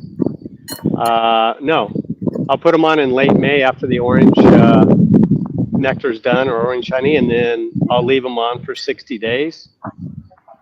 And then, late summer, I'll do my thymol treatments and probably do, I did Apitabs back in October, and I've got tons of bees. That's all I can say about that. It keeps them healthy, that's for sure. And I call them ATABs. It's easier to say for me. Yeah. Do you do washes quite often as well, Todd? I am going to do a wash after the oranges are done. Okay. And then there's half of the colonies out there. I marked on the lid what my wash was 1 month after I put the tablets on. And I washed a bunch of 1s and 2s. I had some 0s. I had some 3s. I believe the highest one that I had was 8. But I also did, the sponge treatment right after oranges. So oranges in 3rd week April. Yeah. And what were you washing just before you put the tablets on? Well, the wash before that I did right after oranges and just before I did the extended release. And it was all over the board. Okay. I remember I had some 12s. I had 50. I had one colony that I didn't even count. I looked at the bottom. It looked like a pepper shaker. So I didn't. But I did not have any 0s, and I did not have I think maybe 1 or 2 single mite washes in that first round. So to be honest with you, I don't know what helped more, the pads or the taps. I have no idea. And what I think I might do this year is I might do a test group and just put tabs on them and see what happens. Yeah. And they won't get any oxalic acid. Well, my understanding of the extended releases is that it maintains the hive. It's not something that's going to have a big knockdown. So correct. That's what I'm wondering how these. That's why I'm actually anxious to do washes myself to see how those tablets worked out for me. Mm-hmm. Well, I think a big gauge for me is population. And I've got some boomer hives this year. I had more bees in boxes than I've ever had. And I don't exactly know what it's from yet. That's because you had all them bees you stole from that other guy across the fence. No, those are in different boxes. Mm-hmm. Yeah, that poor guy, he had some lighter boxes when he finally picked up his bees. But you know what? When I was putting those boxes out there, I was putting those boxes out there for insurance when mine would swarm, but it ended up that they were coming from his area, and that's what I was catching. But now my bees are hitting that same tree. I've had 2 in the last 2 days, so they're very large in population this year, You which is must have nice. grafted off of Alex's tree then. Well, you know what? Part of the reason why I have very large populations this year is because I have more Italians in my yard than I have had in several years. Oh, okay. Yeah. I'm gonna get rid of those. I'm gonna go back to the carnies because right now I don't think anytime soon I'm gonna be able to get into almonds in the next couple of years, and the carnies. They almost coincide with the oranges. So when they're starting to get large, that's when the blooms and the oranges start up. So they'll be easier to manage for sure. And then I could do my splits a little easier, in early May. So that's what I'm going to do next year. I don't want to keep talking. You guys are doing good before I got on here. Doug, what do you do for mite treatments on your apiary? So far, just acid and apivar. Okay. Just 2 treatments a year? Spring and fall. Spring and fall. Yeah. Well, I think I seen a video of you. You're fortunate that you're not around a whole bunch of other beekeepers. You're kind of secluded. Yeah.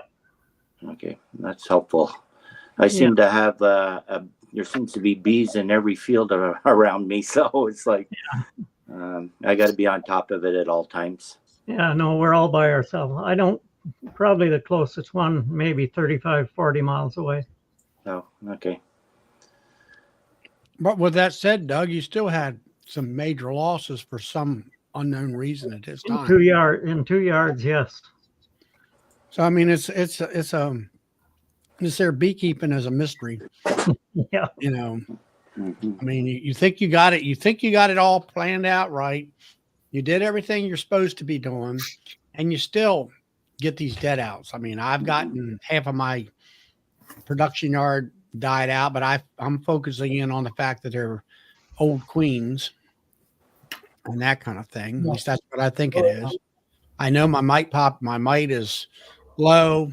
I know the feeding is on track and all that. So I'm hope I can build up and get a little bit of honey out of what I got. I got bees coming in next week. So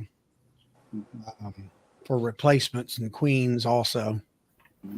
So hopefully I can get a fair amount of honey. I know I'll probably have to buy some from my guys my go-to guys. I'll put it to you that way, that have the same style of honey I have. So I don't know. It's like I always tell the new beekeepers in my club, I says, beekeeping is a science experiment that never quits. And it just, you think you got a handle on it, and then the bees change the rules on you. Exactly. That's the biggest thing. So I heard you mention, Doug, that you had skunk issues, though.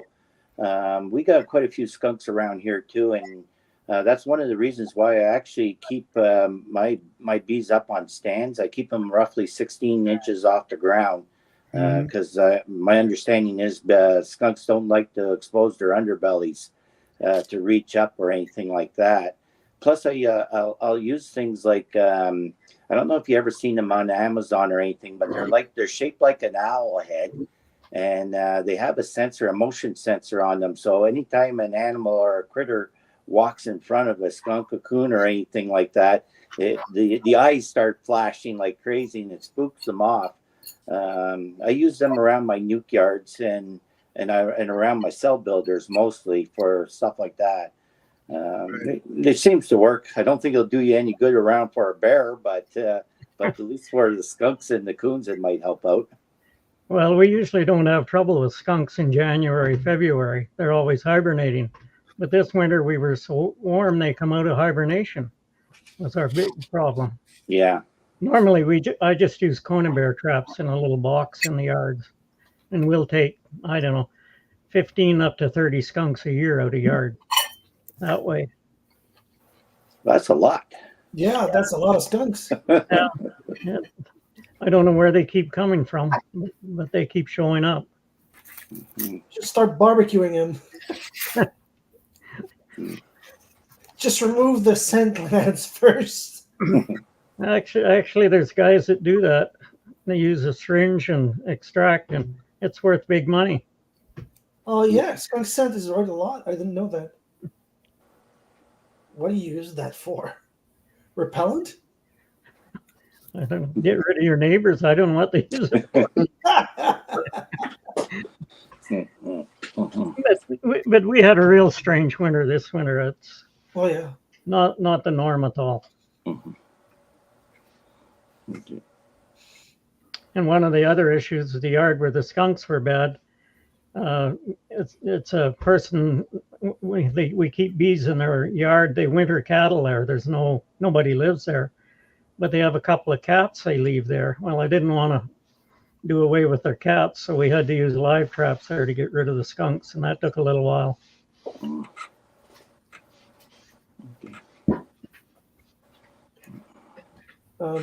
Corey, Brad earlier said you could make your own formic acid. Yeah, you can. You're in Montreal, you said, eh? Well, north of Montreal. Just north of Montreal. So do you buy a lot of your supplies from Stan Abbey then? I've heard of them. I've browsed their wares, but no, I haven't gone to Stan Abbey yet. Yeah, well, you can buy the formic acid and by bulk there. Like I buy it by the 20-liter jug.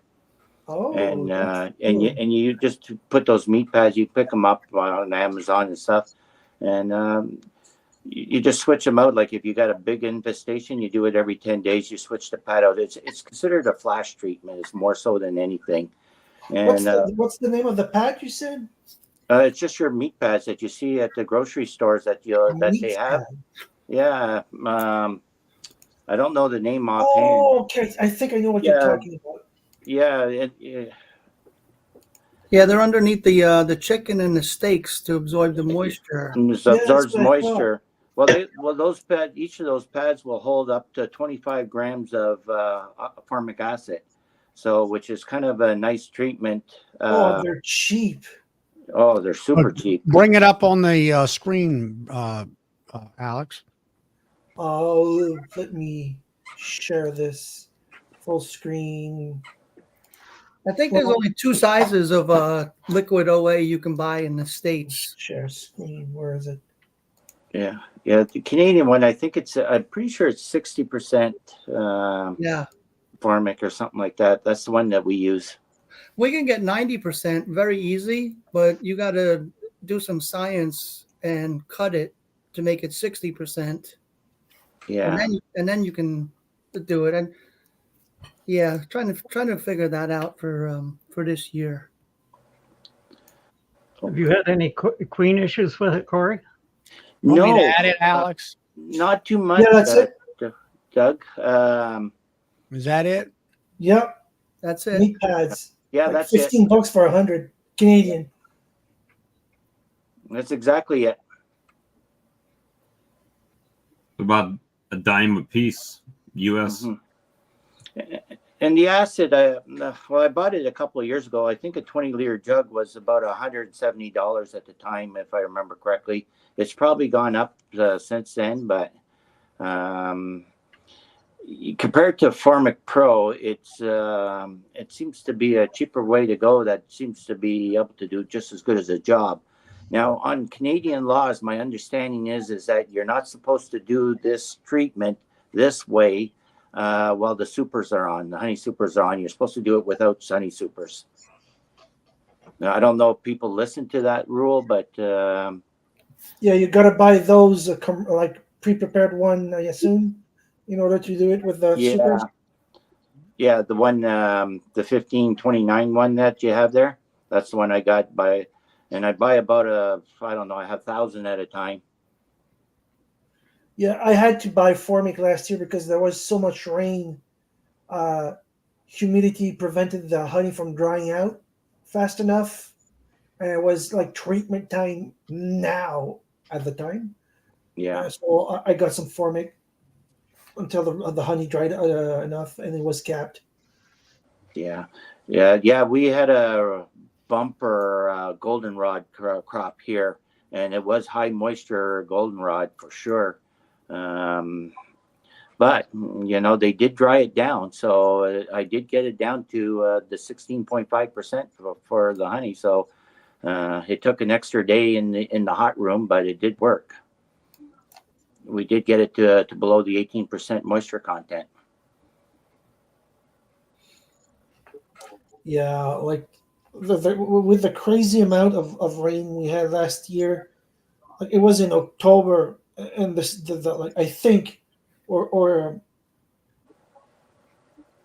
just before that, and like the honey was still uncapped. Yeah, it's not so much that we had a crazy amount. We had a lot of rain, but we had all the right rains. We'd get a rain, and then we'd get nice weather for a few days, and then so it actually really bumped up the honey crop for the goldenrod specifically.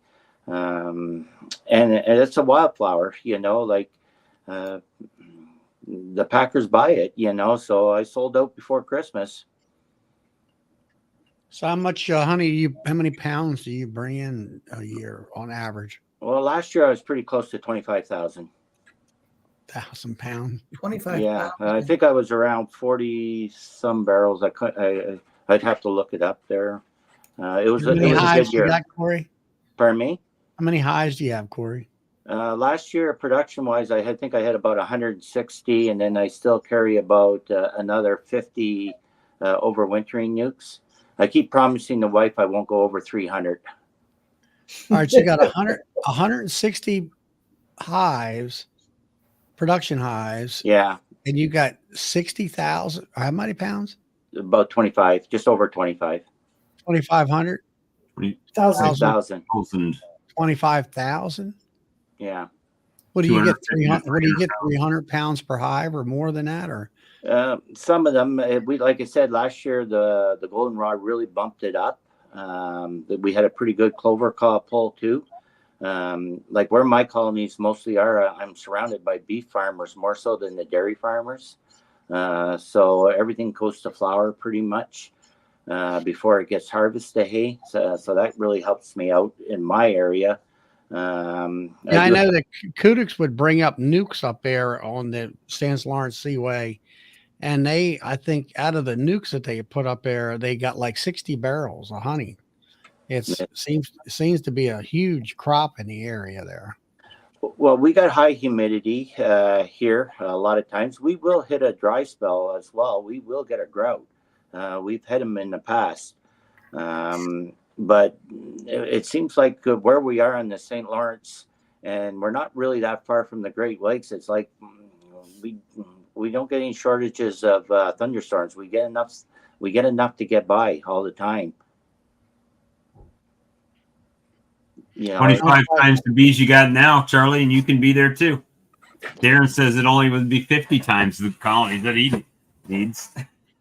No, thanks. I'm happy where I'm at. I'm expanding to where, if I can get, let's say 1,500 pounds of honey in a season, I think it's good enough for me. And I'm going to expand to 16 production hives, and hopefully I'll get somewhere between 12 and 1,500 pounds, and which is good for me.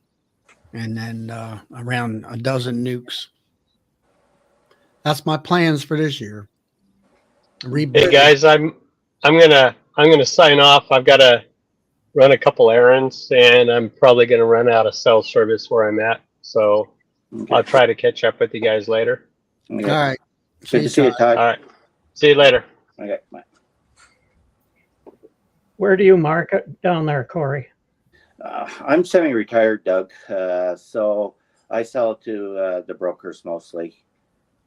I don't do retail or farm gate too much, or the farmers markets. I'll sell some to family and friends whenever I'm in harvest. But other than that, it's all wholesale. Yeah, I looked it up. You're pretty close to my place, Corey. Yeah, I'm less than probably an hour from you, Alex. Like you're north of Montreal. Yeah, I'm in Saint Jerome, like 45 minutes up north of Montreal. Okay. Well, you know where Cornwall is? Roughly, Cornwall, yes. just up the 401. As soon as you get past Valleyfield a little bit. Yeah, I looked it up on your site, actually.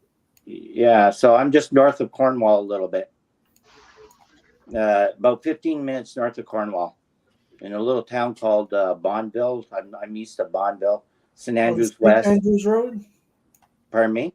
St. Andrews Road? Yeah, St. Andrews West. I'm just a little bit north of that. Not much. So when you're selling it to, what is it, Bee Made or what?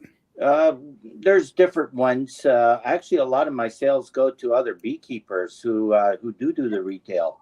You know, Alex, which hook up is with this guy, Alex. You got Alex has got 1,000 pounds. He needs to get sold. You might keep a bucket for himself. Well, like I said, I always sold it as wholesale by bulk. You know, so you're taking less money. You're not getting the $7 premium pounds from the brokers. Let's put it that way. You know, I mean, like if you want some honey, like I'd keep maybe 2 buckets for myself because I can't sell that much for now. And I mean, Alex needs cash flow. Yeah. Even if I get less, I wouldn't mind really. Well, I it's don't great buy to it. I just sell. Because, like I said, I'm not a broker myself. I just sell. Now, do you put it in barrels? Yeah, I Corey? do. I put it in barrels. You know, the 45 or the 55 gallon drums, and I sell it by the drum mostly. I do have some packaging that I do, like I said, for families and friends, but normally I'm sold out by Christmas. Normally, the packers gobble it up pretty quick. Well, can you hook Alex up with the broker guy and say, "Hey, I got buckets"? Will they deal in buckets of honey or not? Well, Alex, give that Stan Abbey. He's not far from you. He's just a little bit southeast of Valleyfield. I know he buys and sells as well. I call the place that made me like a pretty good offer, but he only buys in the fall. That's what I call. I called them a few weeks back. Okay. Propolis, etc. I don't know if you heard about them. Yeah, I've heard of them. I don't know. Do they buy and sell as well? I don't really deal with them. He offered to buy me at $3.25 a pound, but at the time I didn't want to sell it because I didn't know how much I'm selling more now than I used to, but I didn't want to take the chance. If you're not planning on selling it retail where you're getting a higher premium price, that $3.25 is a pretty good price for around here. Yeah, but he only takes the honey in the fall. So okay. Bet you that would change if he sells out. Yeah. Things change when you're out of honey. I called them like 2 or 3 weeks back, and they said, "No, not right now." Yeah. Well, if you can get $3.25 by the barrel, per the bucket, and he gives bucket like a 5-gallon pail. Yeah. Okay. Well, even yet, that's still pretty good. And then you'll get a bucket replacement with that. Yes, yes. You get the replacement. If you can get $3.25 by the bulk like that in this area, that's not bad. Yeah, I was considering it because I need the money and I need to clear some space. Mm-hmm. My tax returns will actually pay for everything I spent, so my credit margin will drop to 0. Yes. So everything, like I bought my sugar reserves for fall this spring. I didn't want to get caught with my pants down again. So that means there's like two. There's a throne of sugar in my living room. Yeah. But if I could sell the buckets, that would clear a whole lot of room because it's basically a 3x3 tower of 5-gallon pails. So, Corey, is this guy a different guy than you've talked to, Alex? This wholesale buyer guy? The wholesale guy I spoke of is called Propolis, etc. Yeah. And you mentioned Stanabe, which is a second one. Yeah, Is that that's what close in your you're area, saying? Alex. Sorry, closer to my area? I said those are the Stan Abbey. I know is really close to you. Propolis, I didn't even realize they were selling as brokers as well. And then of course there's Dancing Bee and all them. They all buy too as well. If they have space for it, you know. I don't know if they buy in Quebec though, Dancing Bee. I know they have an office or store in Ontario. I don't know how far it is though. Well, he's pretty good. I buy a lot of supplies off of him too, but he's good to me, and so I don't mind doing business with Dancing Bee as well. Well, I could contact Stanabe, see if they want to buy buckets. You can see what the price is. I haven't talked to them in a while. I'd have to I only it crystallized, and I melted about half of it because I was getting more clients. Yeah. Okay.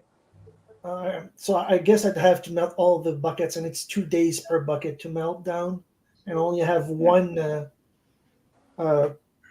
heating device for pails. Okay. Okay. I see. Yeah. It would take maybe 2 weeks to melt all the rest down. Take and fill your bathtub up with water and put a heating element. Yeah. Yeah. I've decrystallized in the hot tub. I put a pail in the hot tub, and it actually works quite well. It's only at 103 degrees, the hot tub. I don't have a hot tub. I tried the bath, but it doesn't work very well. You just have to change the water out all the time. Yeah, and the humidity goes through the roof, and it loses a lot of heat. So no, baths are not good. Hot tub, I see how it could work though. I don't have one of those though. I put a bucket in my oven on a sheet pan and turn it down to dehydrate temperature, 125, 150, and just keep checking on it every now and then. That works fine. It's way too small for a bucket. Mm-hmm. Yeah. What do you? I mean, you have a blanket, Alex, or what? Yeah, heating blanket. Mm-hmm. I can go get it if you want. No, that's fine. I was just thinking about I have a hot box. I keep it about 110 degrees in there in an old refrigerator, and I can put 3 buckets in. Yeah, the blanket is fairly warm. So what I do is I turn it on for 36 hours, and then 12 hours with the blanket still on to keep the heat in. And by after the 2 days, the 5-gallon bucket's completely decrystallized. You can buy those. I don't even know what they call them. License sells them, where you just basically it goes inside the pail itself as an element. Then they drop in, and you can get different sizes. One for the drum, one for the 5-gallon bucket. And mashed potato. Yeah, they look like a potato masher, but they're pricey, very pricey. Yeah, I agree with you there, Hal. An immersion heater, right? Yeah, something. Whereas the blanket is only about 300. Yeah, I think those licensed ones are probably about 400 or 500. Or do you think they're more? I don't know off the. Are you a crafty? Are you a woodworker, Alex? Kind of, yeah. I make my own covers. You make yourself a box with a lid on it and put some styrofoam insulation in there. Make a hot box. I'm out of room. Oh, you got to know TV, so there's plenty of room in the house. I do have a TV. My old. Now you got a TV. Mom gave me when she died, so I'm not throwing that away. Mm-hmm. It's not a big one, but yeah. Buy an apartment-sized freezer and put a light bulb in it.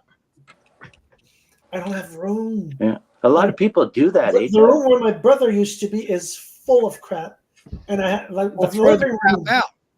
Huh? Throw the crap out. I got and 30 put yourself boxes there.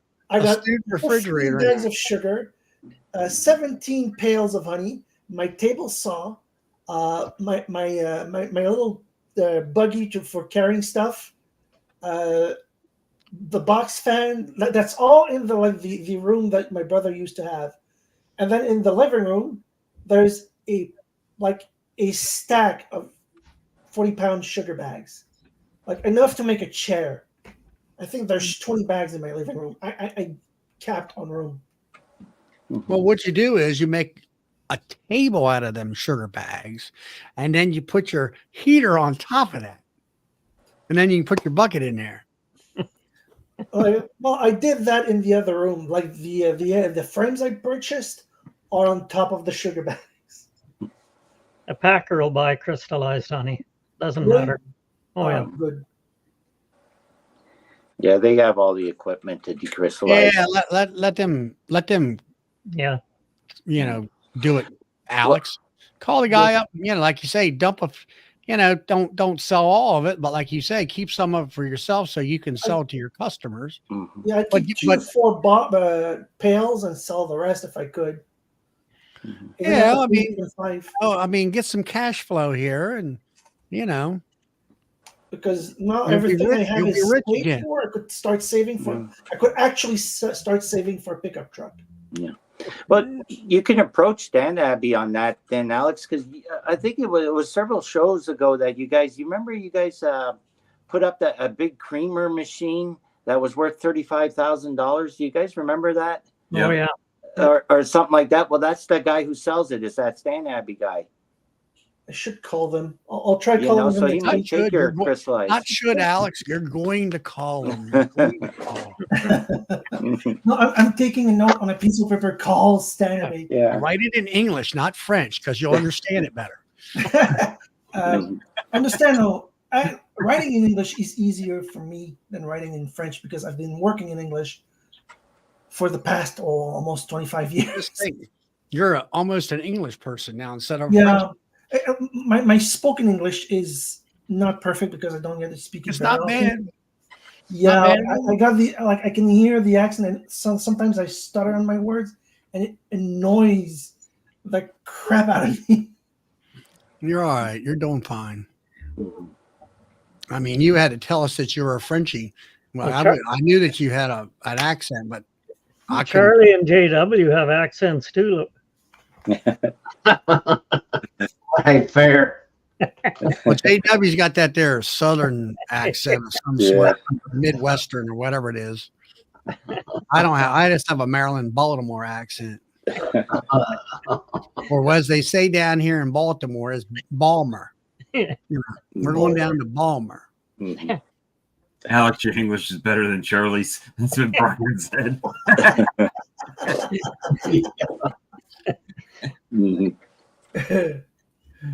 Yeah. Guys, I think I'm going to call it a night. I appreciate you guys.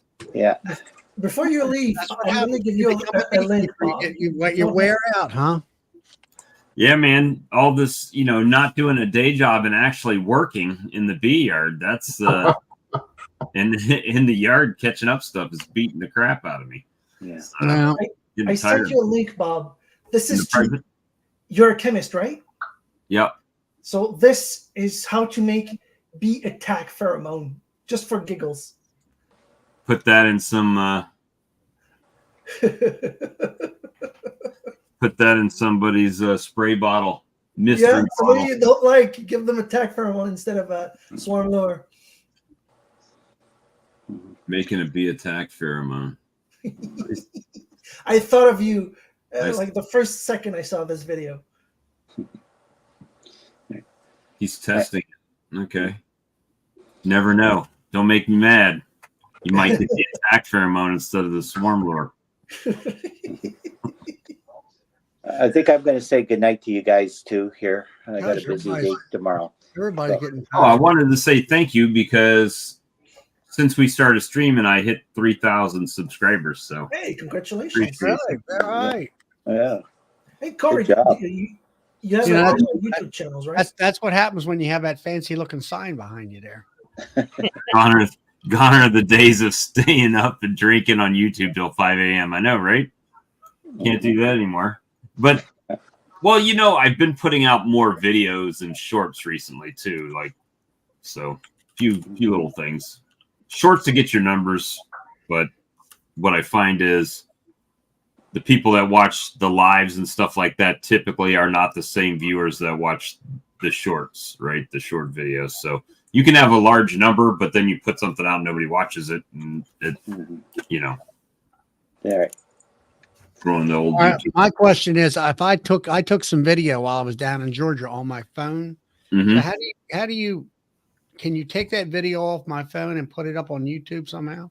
Yeah, through your phone, or you can just email it to yourself or something like that, so you can download it on your computer. Okay. Hey, Corey, do you have a YouTube channel or a way to contact you? God, no, Alex. Did you see the trouble I had trying to get on earlier? No, I'm not tech savvy. I have a Facebook page, though. I do have Facebook, where I got Nature Sweet Bees under that. I found your website. Maybe there's a way to join. Contact you. That's just my Facebook page. That's all it is. Okay. Yeah, that's. Is there instant message? Can you instant message you, Corey? Through Facebook and that? Yeah, you probably could. Yeah, I would think. Do it that way, Alex. I'll have to make a Facebook account for that. Well, no wonder you're not selling anything. You got to get that Facebook account up. Grumpy. Yeah. I'll talk to you. Come online another time. All right. Corey. Good to see you. Hi, Corey. Good night. Right. Well, what's New Jersey Jack doing? I was gonna jump in before and go talking about Swedish sponges with the extended release OA. Yeah. Since it's not really approved here, I know somebody really well who's been doing it, and I mix them up. I mean, he mixes them up and puts them on in the spring, and usually leave them in there for like 90 days. I've been doing that and OA vapor treatments, and that's pretty much what I've been doing for mite control. And Are you doing your OA in the middle of the winter time, or like I do, or when? Yeah, yep, yeah. Tried to hit them, a couple times, November, the last one in December, and put them away. But those pads, they work. I think so. And it's slow. I cut them in 4s and leave them in there, most of the summer, spring to summer, and they come out still wet. As far as the Swedish sponges or the pads? Swedish sponges, yeah. I know somebody was saying before that the bees rip them apart. I haven't experienced that. That was Todd. Yeah. Yeah. I don't know. Yeah, but he's running California bees. They're a little bit wild out there. Yeah. It's not the same for everybody. I can just say what I know. That's all. I've got that stuff here. I never, I got all the supplies and it's just kind of sitting here. Yeah, I read. Randy Oliver makes it really straight, and there's plenty of YouTube videos on there of how to mix it exactly. Just got to be careful when you're cooking it. You can't breathe in the vapors, and you can't pass 170 degrees. Yeah. But it works, I had 10 queens show up today, a week early, that I'm not prepared for. So I'm scrambling. Welcome to my world, Jack. Yeah. That's how I operate. Let's go get some queens today and make some splits. Yeah, I called the shipper a few weeks ago and changed, because when we got warm out back in March, I'm like, oh man, I'm not going to be, I need queens here. And then it got cold and my order was already in. So I called and asked them if I could set it back for 1 week. And they said yes. I was outside in the yard today. My mailman comes up with a box of bees. He's like, yeah, I got queens for you. I'm like, oh, they're not supposed to be here till next week. Now what'll happen is they'll forget they shipped them and double ship them to you. Well, hey, you know what's funny you say that, Bob. I'm curious to see if I'm going to get 10 more next week. It's possible. Yeah. Or just be like my mailman did today, put like 5 people's mail in my mailbox. So before the stream, I was delivering people's mail down the road to their houses. I mean, I got 2 letters and there was a stack that tall in my mailbox of other people's mail. It's like he just said, screw it, chucked it all in my box and went home. I've been going pretty much full throttle, getting those pallets out in the farms, and turning singles into doubles, and I'm about to put queen excluders on and add supers because our flow is going to start anytime. As soon as it's consistently nice out. Charlie, you're a couple weeks ahead of me. Sorta. We had that rain of 4 to 5 days worth of rain here a week ago. My big thing was the last couple weeks is I had to get the nukes out the door before they hit the trees, and I had to get my production hives of what's left of them. I've got them demaried with a super on there and everything. And I needed to have all that kind of done before I hit Georgia, because I knew Georgia was right around the corner. So it's like you say, it's springtime is here. And then like today at let's see, what was it? This 4:30 today it started, or this morning it was raining. Now it's raining again. It's supposed to be windy tomorrow. I'm not sure how nice the weather is. Then it's supposed to be relatively nice, 70, 80 degrees throughout next week, most of the time without too much rain. But I need to get back. I got home Tuesday night from Georgia. Wednesday night, I had a club meeting where I had a queen breeder coming in, or not a breeder, a queen rearer, come into the club meeting, and had to get that nonsense done. And in the meantime, before that, I took off just a few minutes early, and I went through my nukes that I had sold, what was left of them, because I had like 5 frames of bees left over. And I scratched a few swarm cells. There was one cell that actually had a lid on it. So I'm assuming there's a virgin in there someplace. So I was able to take count of how many queens I needed. And I knew how many queens I needed in my production hives that I wanted to requeen. So I made a phone call to get that ordered, because all that stuff's coming in, I think, by the end of next week. And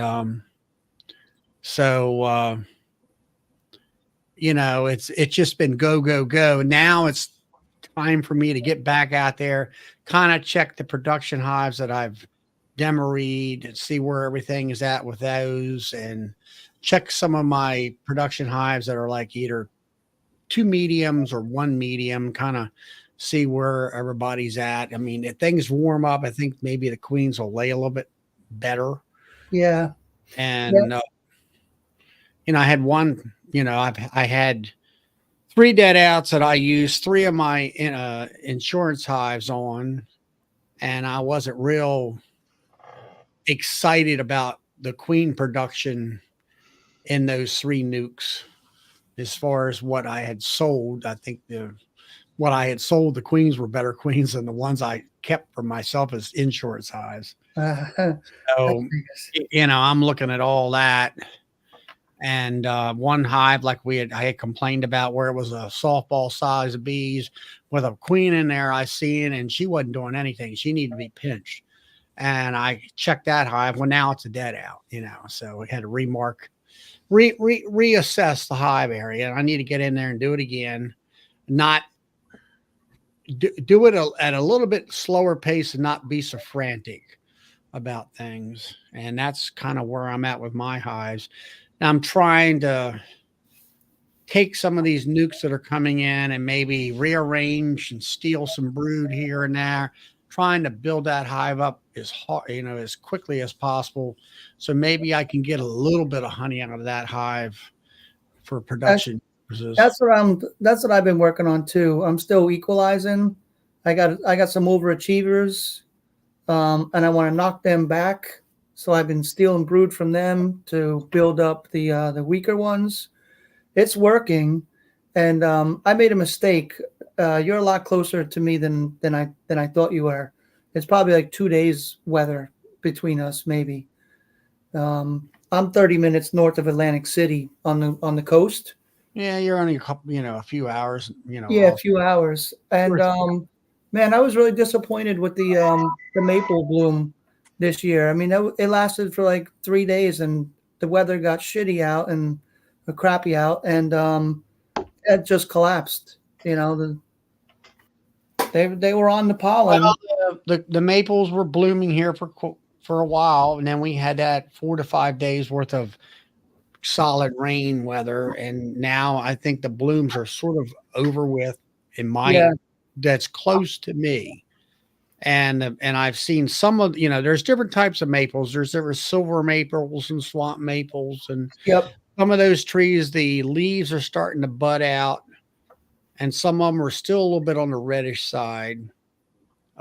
Today, I think the bees were flying some.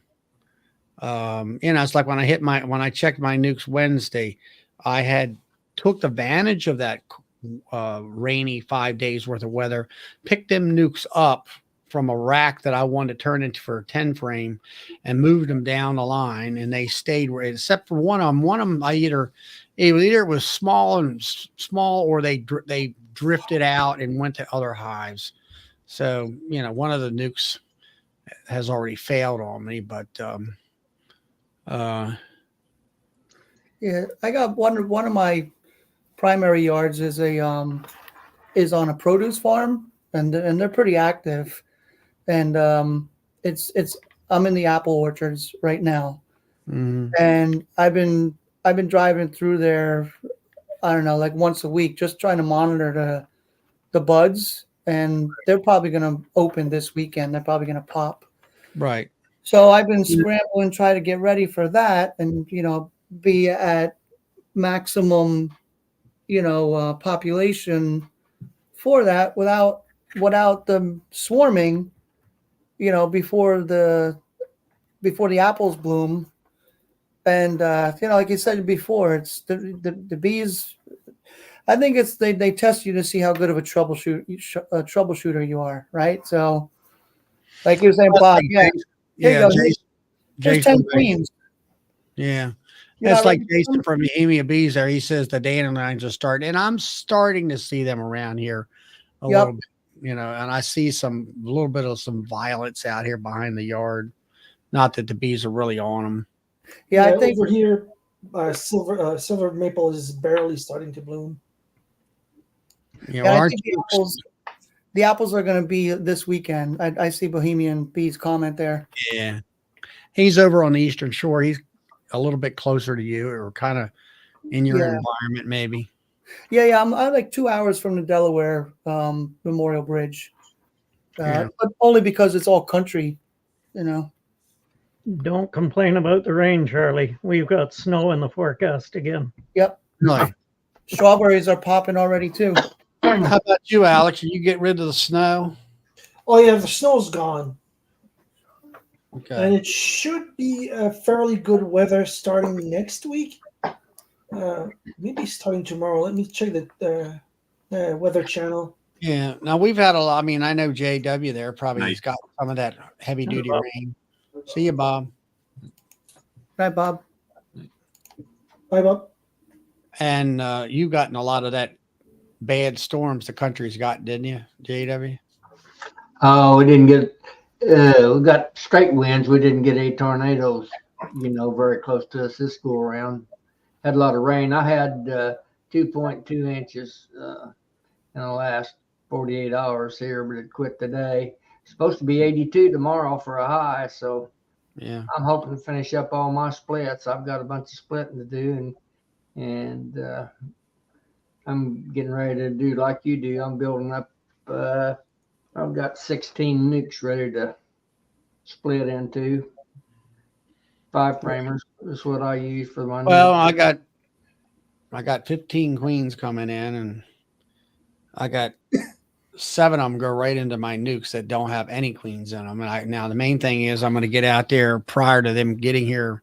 I just want to go through and make sure they don't have any voluntary queen cells. And I've caught a few of them out there that had them in there, but they were, little puny starting things. I went ahead and got rid of them since I know I got queens coming in. And when your queens showing up, Charlie? By the 20th of next week. It's like 2-day shipping? No, Juan's going to take and drive them up 95, I think, along with about 250 nukes. A friend of mine is a Man Lake dealer and stuff like that. He knows Kodiaks, which is an hour and a half from where Bob lives. So I turned Bob on to them. They were looking. I said, "There's a queen breeder in your back door," and he didn't know that a couple years ago. And anyway, the game plan is they're going to be bringing up the nukes. They're 8 nukes on a pallet. I don't know how many pallets. I know there's over 200 of them that are coming up, probably closer to 250 to maybe 300. And along with that, he'll bring up my queens along with whoever else orders queens and stuff like that. And, they'll be hand driven up. They're not going to be in the mail. So I get a pallet plus 2 nukes. That's nice. They won't be stressed that much. Not really. I mean, the nukes, they're all going to be pro nukes because Kodiaks has got 2 options. You either buy a pro nuke, which is more money because the pro nukes cost money. Yep. Or Kodiaks will also sell nukes in their wooden boxes, but you have to get the boxes back to them. Now, in our situation, my friend has a Hummer-Bee, and if you look at one of my videos, it says 1,000 nukes show up at my friend's house or something like that. And what it is they had a tractor and trailer load of nukes. They were all in wooden boxes from Kodiaks, and he took off his, I'll say 500 or so, 300 to 500 nukes off of that tractor and trailer with his Hummer-Bee. And then they re-tarp that, screen that tractor and trailer down because them nukes are open, the bees can fly. So they put that screening on there, and then that tractor and trailer left his house bound for what is it called? Greenwich, New York, up there to Better Bee.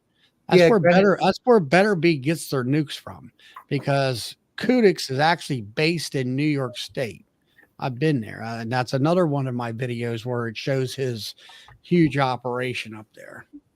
He has land in the Carolinas for his nuke operation.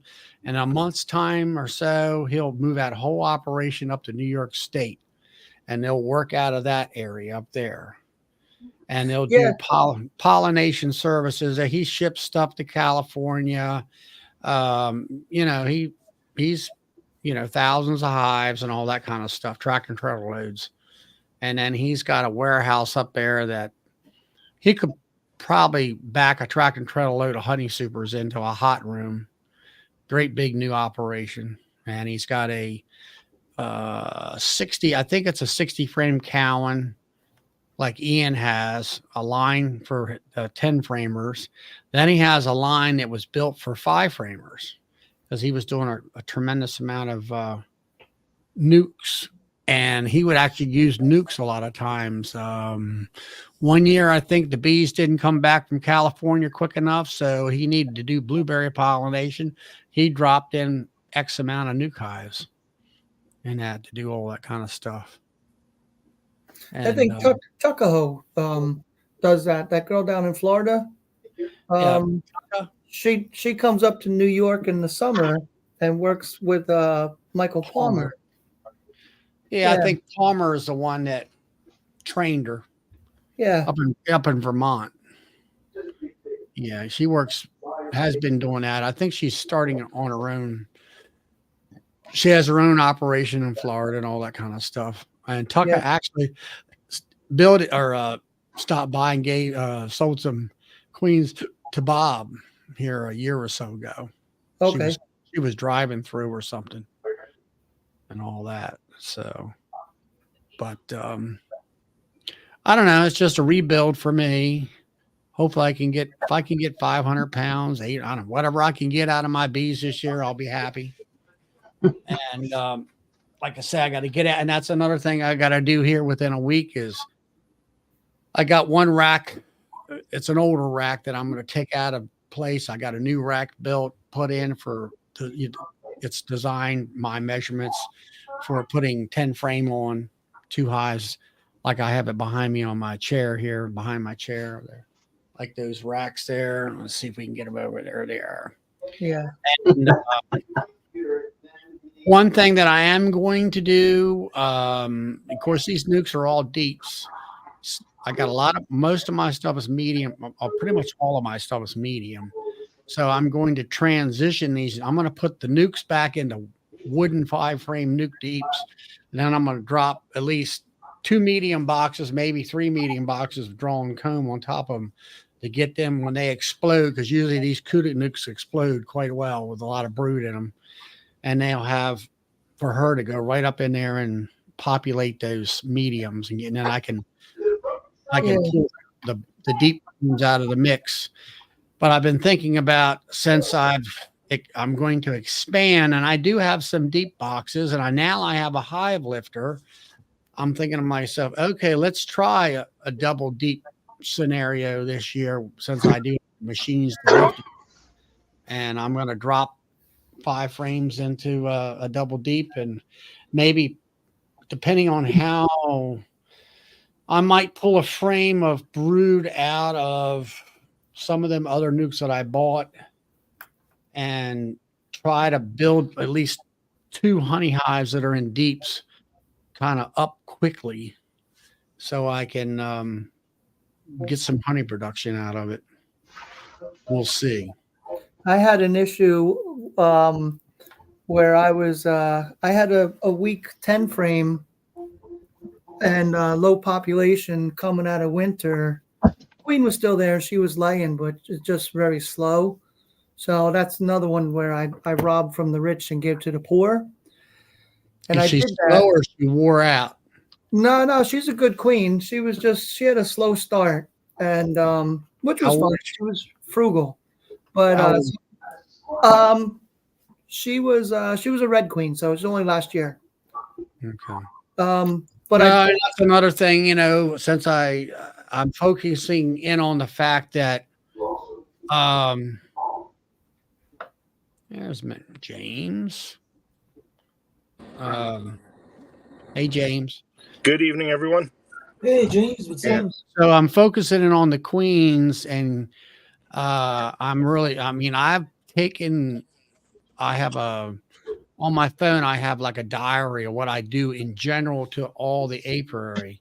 And, I tell myself the weather, the date, and that kind of stuff. And then in general, what I did in the apiary. This year, I've already bought number tags. Everybody's going to get a number. Yep. And I will keep, explicit records on queens, what type they were, where I got them, what the age are, if they're VHS or whatever, and that kind of stuff. So I know where I'm at with all that kind of stuff. And, it's just, I'm trying. My goal is to have bees like James here or like Ian, or even Doug has phenomenal looking hives, the ones he videoed. I mean, that's my goal. That's what I want to see in the springtime. You're using those cow tags? The cow tags? Yeah, I'm going to use cow tags. Yeah, that's what I do. I can buy 100. I got them off of Amazon. They were $19 for 100 of them. Yep. Yeah. I'll screw them onto my racks, and that way I can keep track of everything. I don't know if James, I got a question. Go ahead, Jack. Question. So, a lot of times I'll do a direct release for these queens that I just because I don't have the time, maybe to get back there. They don't chew out the candy quick enough, and then I got to release them anyway. So I'll use a I squirt. always find they chew the damn candy out too fast. Yeah, I see that sometimes too. But I'll use a squirt bottle with syrup, with some sugar water, Yeah. and spray her down on the frame, and also the bees around her. And they clean the queen off.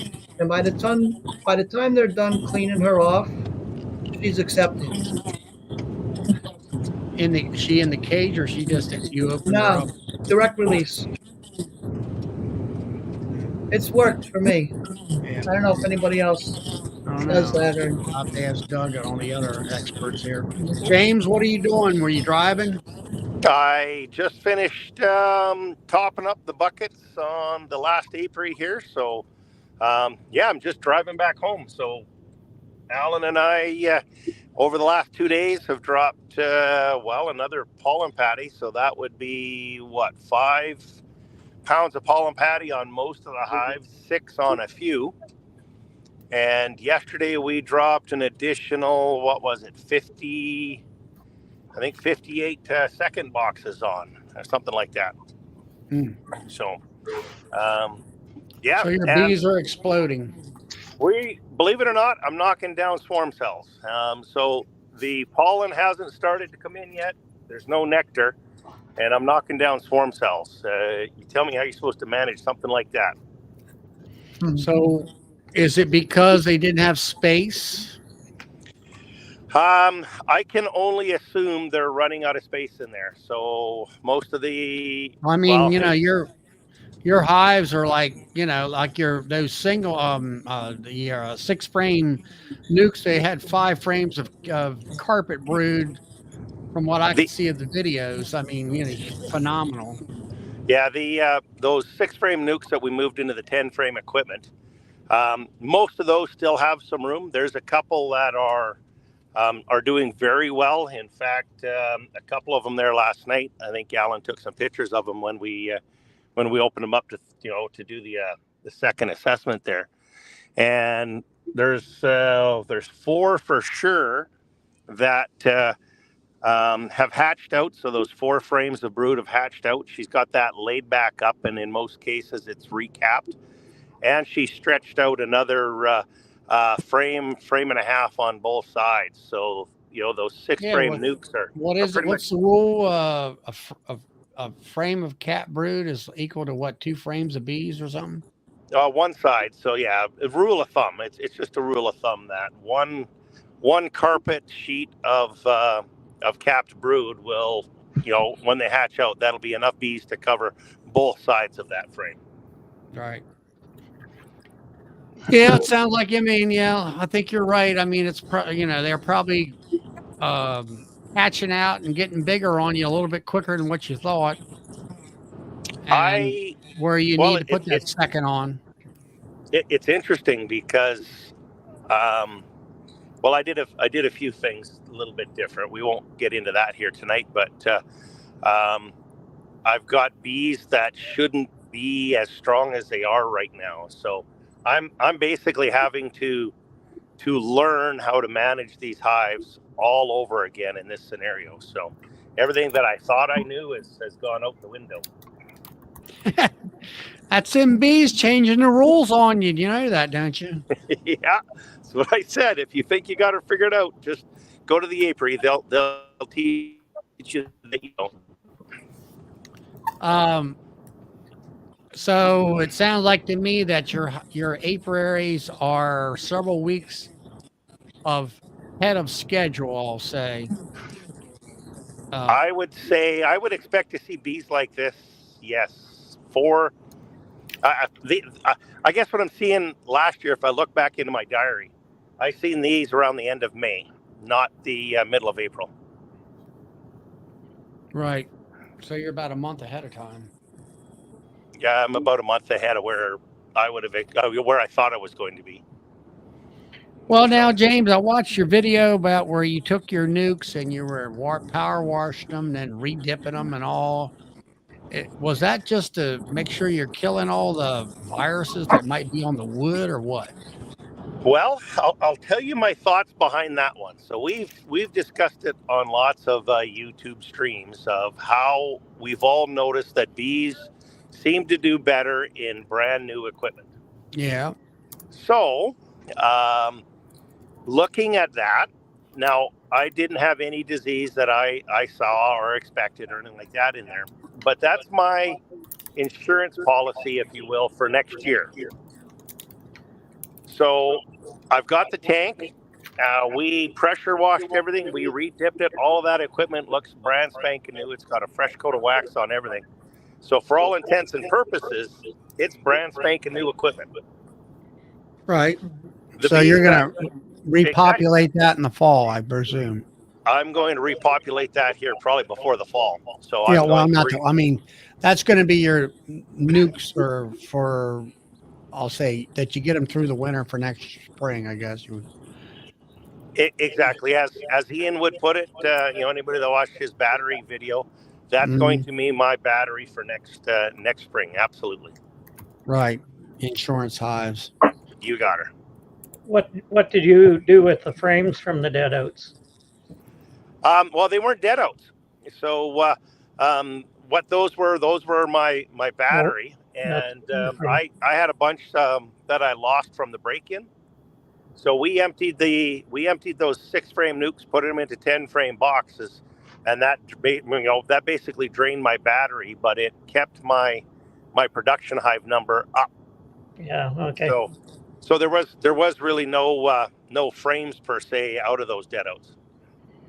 Yeah, because you transferred all the bees and frames to the 10-frame. Correct.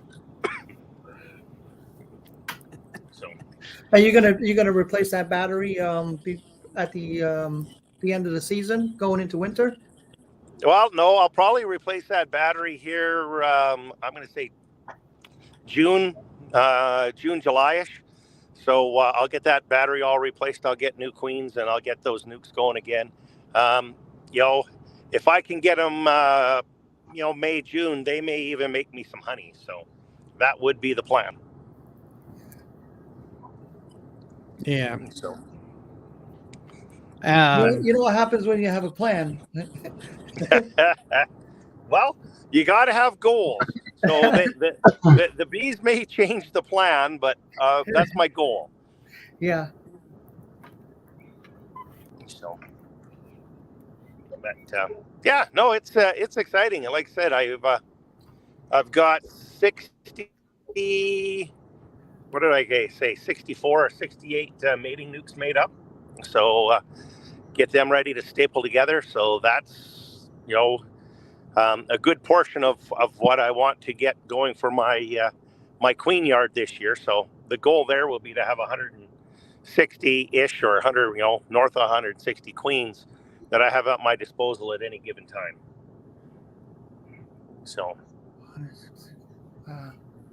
So with you using your battery, you usually sell like 100 nukes. Is he still? Correct. Yeah, he's still. Are you going to be able to do that this year or not? I figure I'm probably going to have, I'll definitely be able to sell 100 nukes. In fact, probably north of 100 nukes if I can find the sales for them, I will have no problem, coming up with probably 150 to 160 nukes. Right. So, and I don't think it'll be hard to find the sales for them. No, I doubt it. All right. Well, that's cool. But yeah, that's what. Yeah, I know of a beekeeper in Manitoba that really needs some nukes. So, come on over. It's only 18 hours away.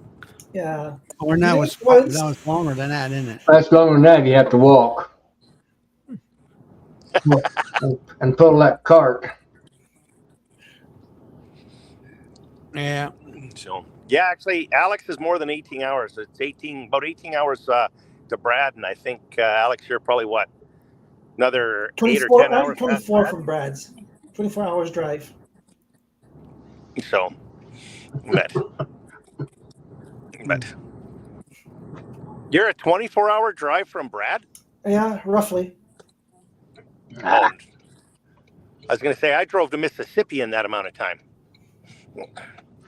So Yeah, but you don't have the black sedan to drive in. Yeah, Alex is right. We went down east and it was 24 hours driving, and we were on the Quebec-Ontario border just by Ottawa. So he's about for. I've only drove that once. I bought a smart car here years in, well, it would be what, about 8 years? No, 6 years ago now. And I drove it all the way over to the East Coast, took a picture of it in front of the East Coast, and then I drove it all the way home. And I did that in, 6 days. So not many people could say they drove a smart car across Canada. And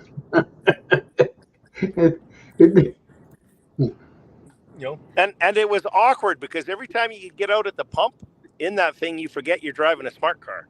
And then when you get out, you have no choice but to laugh at your own set of wheels, and everybody at the pump thinks you're nuts until you fill up the car, for $18, and their pump is still going, at 150. So. Yeah, they're ugly old cars, but they do have the fuel economy. 56 miles to the gallon that thing gets. That's impressive. I love that little car. Those things scare me to death. It's like a coffin on wheels. It's safer than your Suburban. It's actually it's proven. So it's got a 100% welded titanium frame. Oh, really? And, wow. and it has one of the safest records, basically, or service factors on the road out there right now. Couple that with, if anything was to happen, there is 6 air curtains that go off in there, and you are completely inside of a great big air pillow for all intents and purposes. I don't see too many of them around anymore on the road. I did years ago, but they're far in between now. Yeah, well, Grand Prairie's an oil town, so you can imagine what kind of comments I get when I pull up in my smart car. Oh, yeah. What's it like what's it like in 2 feet of snow? Actually, believe it or not, I drove that car more when I lived out in the country than I do in the city. So out in the country, the roads and stuff were always plowed. I drove that car all winter long. When we moved into the city doesn't plow the roads, so any rut deeper than about 4 to 6 inches, and you get high centered. But other than that, I drove that thing all winter long. That's okay. If you get stuck, you can just pick it up, move it aside, and go on. Yeah. So, well, in 4 feet of snow, I'd ride the snow machine. Yeah. So. All right, James. I asked you this one other time, and this time I'm gonna write it down and get my head wrapped around this. We were talking about queens, and replaced them after 2 years. So, all right, I got my nukes coming in. 2 seasons. 2 seasons. 2 seasons, and then that'll probably help you. Okay, that's what I was thinking. 2 honey seasons, I'll say. 2 seasons, so if I get it April this year and I go through next year's honey season, this more or less a build up for me this year, and then going through 2025's honey season. Should I go through 2026 honey season before I get rid of her, or at the end of 2025? If you get her now in April, yeah, that's what I'm going to get. So she's gonna go through this season, right? So she's right. Good for 2024. I would run her through next season, and I would replace her at the end of next year's honey season. Okay. But replace her when when your nectar flow starts to drop off. So they will accept her a little. Yeah, that'll be around the end of June. Right. And then she's not going to be doing a whole bunch of laying, but what laying is in there will be her bees that'll take you through the winter. Mm-hmm. And then when she comes out the following year, so that would be 2026, that would be considered her first season. Right. After that, I'll kind of be on the right kind of time schedule where for if I can get, I got one guy up in Pennsylvania that, you know, now it's like, well, he ain't get any queens until, let's say, the end of May, which next year would be, I'll say, perfect. You know, around June sometime, you know, he could get me some queens or whatever. So, all right, well, that pretty much, Yep. you know, answers those questions. I And, finally got and it if I can kind of give you, wrapped in. I was going to say, I'll Go give ahead. you one other little tip of advice. Completely up to you as to what you want to do with it. But split your queens up. So your apiary is small enough that if you split them in half, so if you replaced half of them, say in 2025, and the other half in 2026, you're always replacing half of your queens every year, and it builds some insurance into your production hives. So if you do have a queen or two that fails, you've got queens that are split. So you're building some security into your apiary, if that makes sense. Yeah. Yeah, because that's like right now I'm gonna have a dozen nukes, which usually I requeen them every year because I'm selling them off. So I want to make next year when I come out into the spring, instead of me advertising about sales, I'm gonna say they're my nukes until I come about this time of the year when I find out what I've got in the apiary. If I need them, I'll use them. If I don't, then I'll sell them. Right. And then And that's requeen, I you think know. that's a much better, right. I think that's a much better plan. I don't understand selling nukes if you have to buy bees.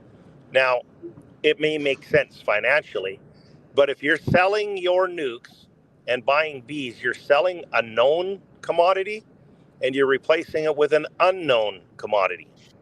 Yeah. Well, I originally had like 24 nukes and 10 honey hives, and I had the numbers right at that time. So now my operation is changing to more of a honey operation and not a nuke operation.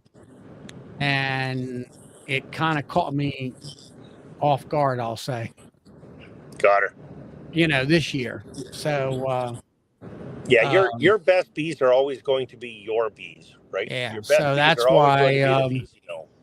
so that's why I'm sort of like, you know, I'm going to have insurance highs for myself, i.e. nukes, Yep. and focus on the honey production because I have a good honey sale. Honey sales have really jumped for me, and people really like my honey and stuff like that. They come for Right. quite a So- ways to buy it. So those nukes are your battery, right? Yeah, That you can exactly. charge up or drain.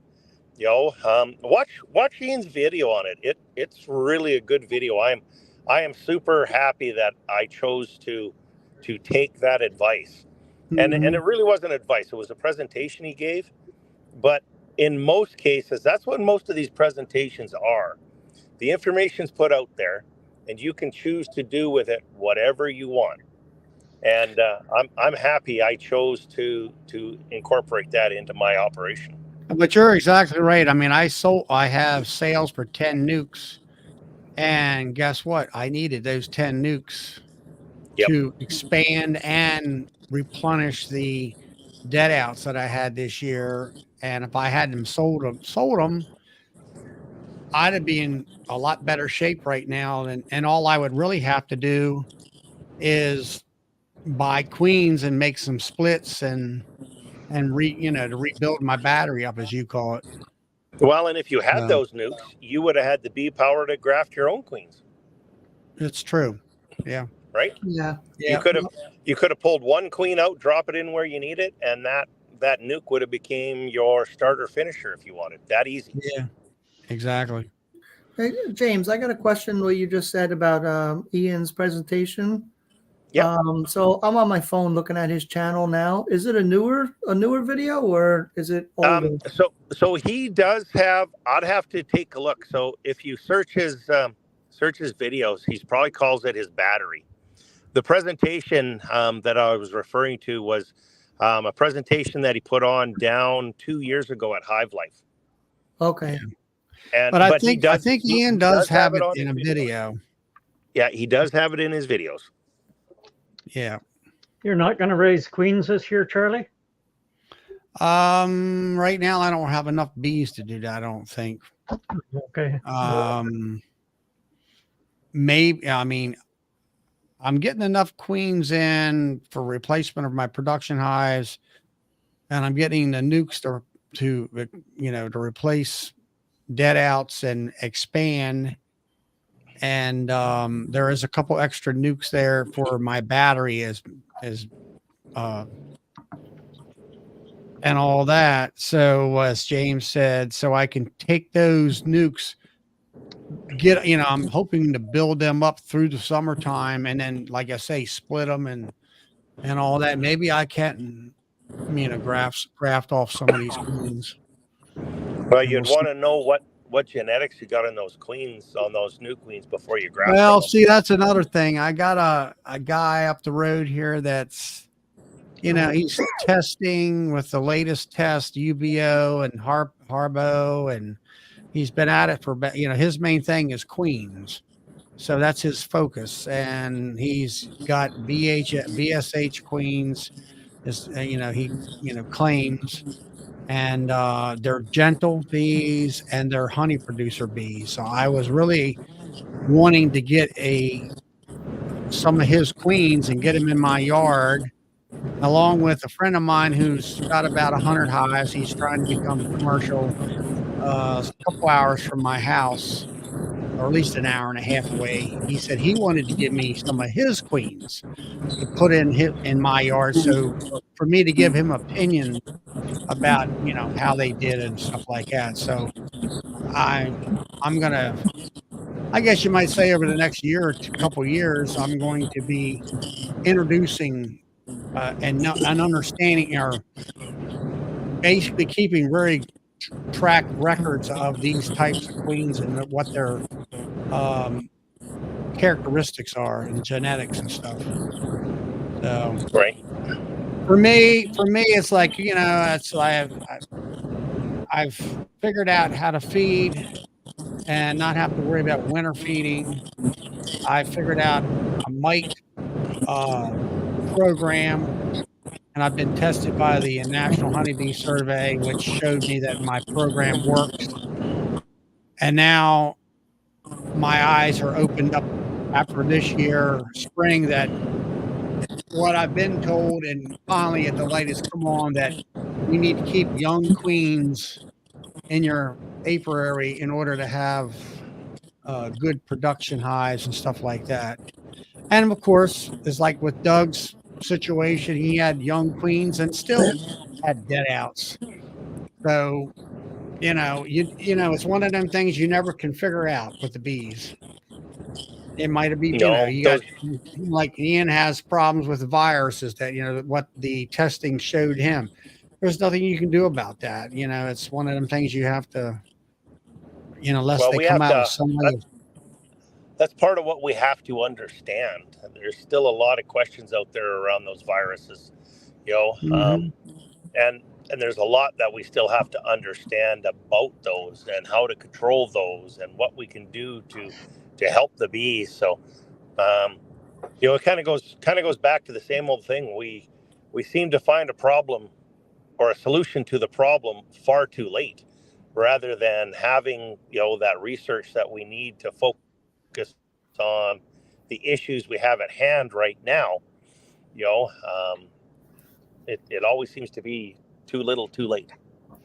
Yeah, that's right, James. And then we got a question or a comment, which is a good comment. It says, Roy here, he raises his queens, but he agrees with JW's thoughts on bringing new genetics into your apiary with a few nukes or whatever. And really, that's exactly right. That's what I think everybody does. I mean, I know, James, you buy new breeder queens every couple years or so, and I'm sure you specify genetics, what you're looking for that breeder queen. I do, and then I also don't graft from that breeder queen or anything like that until I know exactly what traits she's bringing. So until then, it's just basically her offspring in that hive. So it usually takes the best part of a season for me to understand and know what we got in there for bees and traits and stuff. So if the new queen that I have coming this year, I probably won't graft on her until I'm going to say probably late July, beginning of August. It'll probably be like my last round of queens or something like that. Right. That was one of the things I asked down at the commercial bee Hardimans down in Georgia. And, they have somewhere around 6,000 to 8,000 hives. They shake bees off of and stuff. And that's what they do. Mr. Hardiman told me, he said, yeah, it's pretty hard to kill a nice big fat queen that's laying up brood that's corner to corner. But he says they pinch them and requeen every year down there to make sure that they have the bee population that they need to, shake, let's say 25 or 30,000 boxes of bees. Yeah.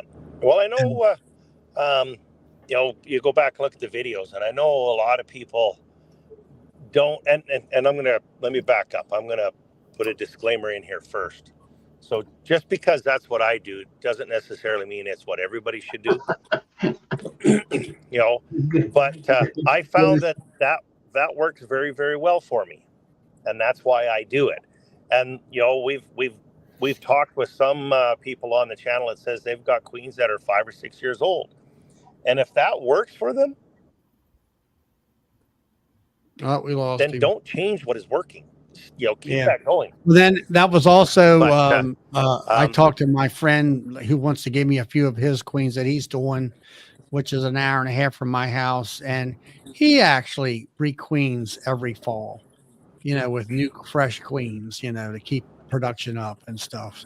So it's been, I've been gathering a lot of information over the last month or so from different beekeepers at different levels, commercial, sideline, and that kind of stuff. And there's a pretty good consensus of, requeening at least once a year or once a season or every every second season.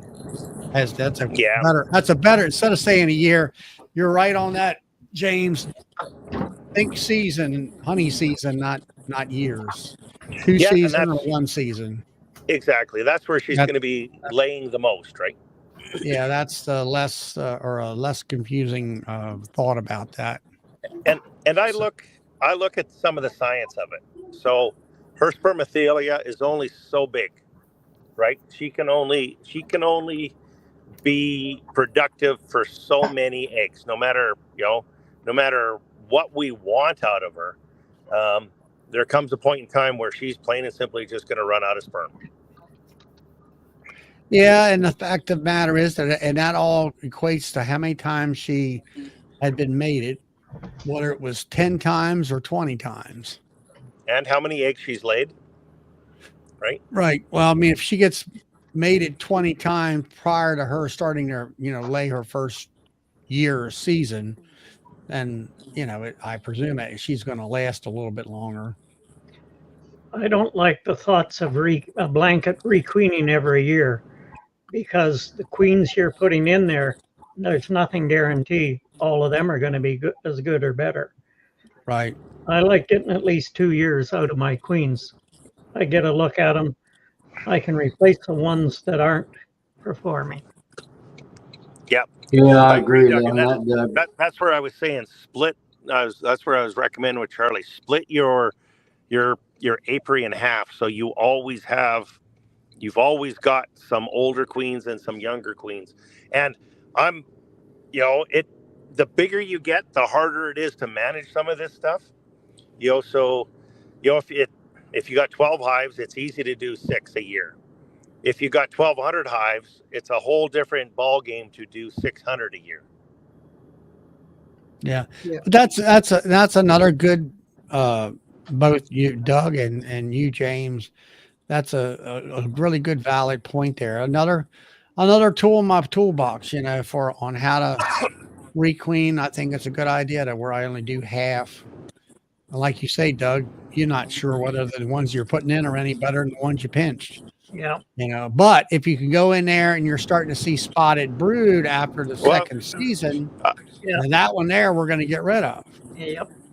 You know, whereas if I have another one sitting here that's right. still laying carpet brood for me, then that one there, well, we'll put that on the holdback list or something and till the next season or something. And you can always mix James's and Doug's technique. Like No blend bigger them, than we are, place Charlie. every 4 season instead of 2. See what works best. Yeah, well, they're pretty much same concept per se. What'd you say, JW? I said no bigger than we are. But she's laying a. If mine's laying a bad pattern that first year, I'll pinch her the first year. I don't care how old she is. If she's laying shotgun brood, you mean? Pattern, yeah, shotgun pattern, whatever you want to call it. Yes. Yeah. I mean, the only reason I say that is that's what I'm starting. I'm comparing what I've seen this spring. The nukes that I sold were more solid brood patterns and big brood patterns versus the older production hives were smaller brood patterns, but they were also having empty cells in them. Not a lot, but you know, enough to be noticeable. So and stuff like that. I got another one for you, Charlie. Are you going to give up on Apis? No, I think that's good stuff. Yeah, I agree. Like I think you know, I had thought about maybe trying the what's that powdered stuff that Benny was talking about? Yeah. It was for gut health and all that stuff. But I actually talked to Jason, who was in here, Bohemian Bees. He had used it a couple years back. He said if you don't really have any chalk brood and things of that nature, you're just wasting your money on it. That's at Super DFM. Super DFM, that's it. Yeah, I'm gonna add that to my program this year. Why are you adding to it? I just want to, you know what? I know I've never used it, so I want to use it and see if I have better results. My bees, you know, much healthier. And how did you determine they were healthier? Well, I don't know. That's why I'm gonna use it, and I'm going by Bob Bimney's. The way he applies it is once a month to every hive, like a teaspoon. Well, that's the instructions. I read up on it and all that, and of course, I'm sure he's a dealership, so it don't cost him quite as much. Yeah, and that kind of stuff. Yeah, and you know, I mean, I know he's used it and all that. Now, my question is, I mean, I didn't say too much, but what's the white stuff that Ian's putting in? It must be an antibiotic in it of some sort, possibly. Yeah, it's Okay, probably I heard. it's probably for foul brood. What is it? Foul brood? It'll be for foul brood. European? Yeah, or, probably Oxy. Yeah, it could be Oxytec. it could be Oxytec mixed with icing sugar. Yeah. Okay, for European or American foul brood? It'll do No, both. for your mainly European foul brood. Yeah. Okay.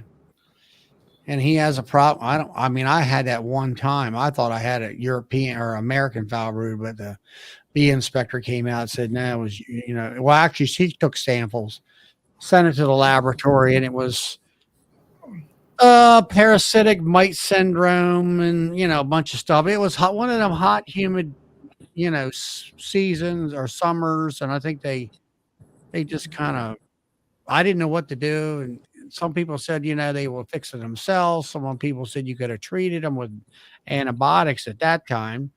I went ahead and just washed the bees out and killed them all and started all over again. You know? Yeah, I've got a couple hives that I don't want to say I've suspected, but I've got a couple hives that I'm watching very, very close.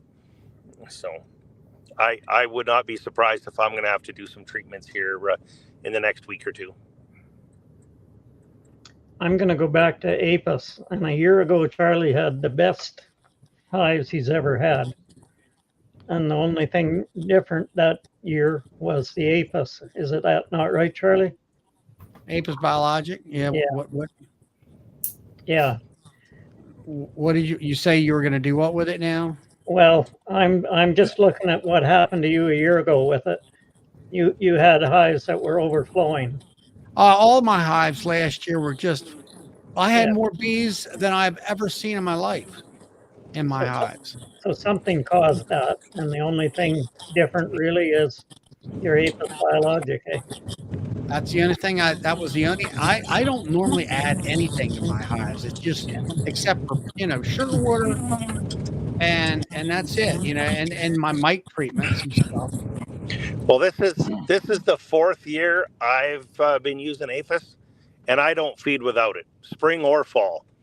Everything I feed, and I use it all in the sugar water. But everything I feed, I don't feed unless it has Apis in it. Yeah, we put Apis in everything this year too. I'll continue with that. I think that's a positive situation. I believe it turns your sugar water into nectar. It gives it all the properties of nectar. And I think the bees thrive off of that. I learned looking at pricing and stuff that, buying the global patties through the expo down there, the Bee Expo, is definitely cheaper. You're saving a ton of money. And compared to what I was looking at a box from Hilco, what I spent for 20 pounds, he wanted for 1 pound plus shipping. And so having the Apis in the global patties, I like the patties better than Man Lake's patties, and they're softer, nicer. Bees seem to really chew them up good. Another thing with patties, I learned to put them on sooner in the season for them to eat, and that kind of stuff, where I didn't feel like I was throwing my money away, where you're throwing the patties out in the grass because they're not eating them. Of course, that was Man Lake patties. So, see, I've never had to do that. So I pull my bees out of the barn. They get patties right away, and in the fall, I will actually stop feeding them a little bit, but pretty much just before they go into the barn, I'll give them everything they want up until that point. I mean, if they want patties, I'll give it to them so that, and usually what I find is the patties that I pull out of the boxes at the end of the year is very, very little. Yeah, we usually have a good crop of what was that yellow plant? Goldenrod. Goldenrod in the fall, or not so much the fall, but late summer, and they got plenty of good pollen coming in. I did notice last year when I had my pollen patties from that I think I had left over from Global, from what I bought last year. I put it in July or August. I think it was August. Or I think it was July maybe, and there wasn't a lot of pollen. It was kind of dry too. We didn't have a lot of rain, and anyway, the bees seemed to work it up pretty good. So I only have a few pounds of it. I mean, I got maybe 4 or 5 pounds of patties left. I actually cut them in half, and we'll see what happens there. Next next January when we go to the expo, I'm going to buy at least 20 pounds, if not maybe 30. And that's another thing, everybody if everybody hasn't seen it, Cayman has released the dates for the Bee Expo. I believe it's what is it, January 1 through 4, I think. I think that's going to bite them right over New Year's. Yeah, I know. I don't think that's I wish him the best. I really do. I mean, I like Cayman. I get along good with Cayman. Aside from all the political stuff that's going on. That's But kind I of think, subsided, I think. well, and like I said, I haven't talked to Cayman I haven't talked to much of anybody in probably 6 months. I've been so busy. But I really do think that close to Christmas and New Year's, I think the attendance is going to suffer. Yeah. Hey guys, Tonight we're the second, third, and fourth. can I ask a question about the apis again before really go too far away? So I don't know if it made a difference this year overwintering for me, but I just picked up my first apis order in November last year, right? So I've never You got the powder, right? I got the powder. I never even knew what apis was, right? Up until the end of the last So you summer. come on to this show. Yeah, until I came on here, right? So, and I'm glad I did. So I made up sugar bricks and I put apis biologics in there. And I don't know if it's coincidence, but I had a lot higher success rate over wintering this year. That's one thing I just wanted to say. Put it with water or what? Well, I'm heating up the sugar and water, yeah, and making bricks out of it. And while it's in the mixing bowl, adding the apis biologics to it. Yeah. Say that again. So when I make up my sugar bricks, I heat it on the stove to hardball or softball temperature. Right. Oh, you're making not a sugar brick. You're making a fondant patty. A fondant Candy patty. board. Yeah. Hey, No, a candy board. You're making a candy board. Okay. Yeah. So be careful with that. I'll caution you a little bit. Okay. Here's my take on it. So I'm not saying it's right or wrong, but here's my take on it. Is I don't believe it was ever designed or engineered to be used in that manner. So you might be the first one doing it, but don't. How do I put this? Don't be surprised if it doesn't work. If that makes sense. Yes. Yeah, that's why I don't know if it did work or didn't, but I know that I came through this winter with a higher count. Perfect. Well, do you feed sugar water in the fall? Oh yeah, but I never do 2-to-1. I start early and I only feed 1-to-1, and I feed it long enough that I don't. Why are you putting so much water in the hive then? With well, 2-to-1 and 2-to-1 sugar water concentration versus 1-to-1.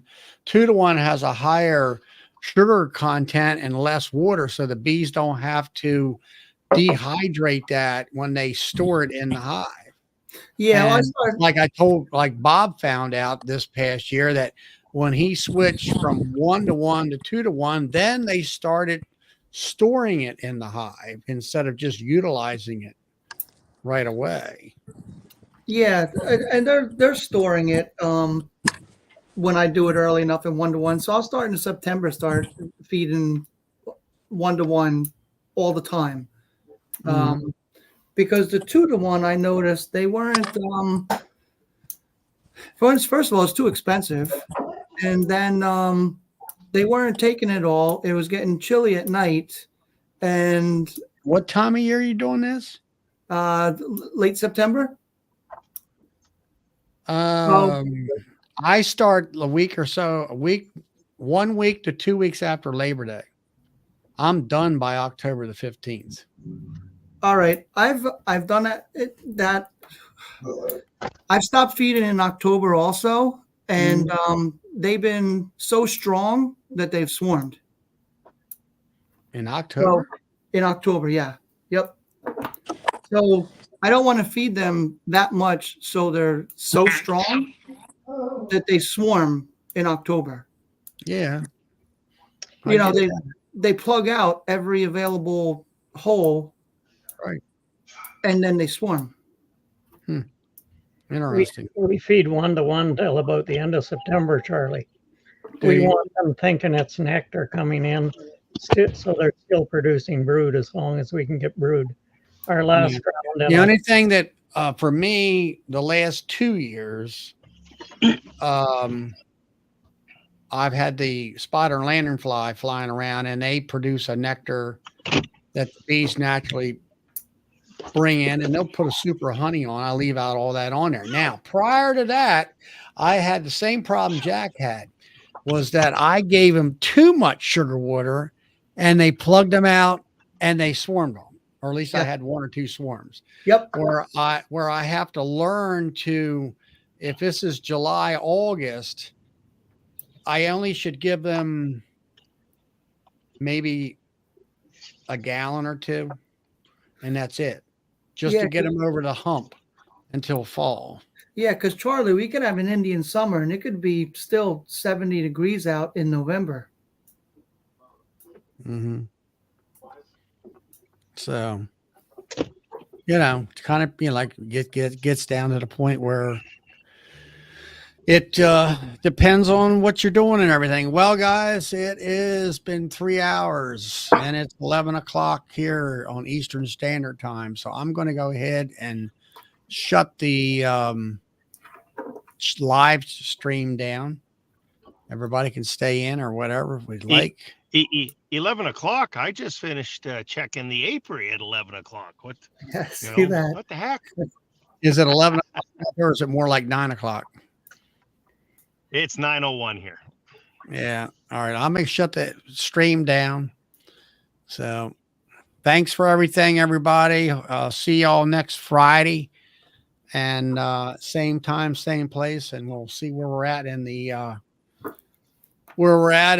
in the bee yard. And hopefully actually I probably won't get my bees by quite that time. Maybe I might sneak them in on a Sunday. So anyway, good night, everyone. Good night, everyone.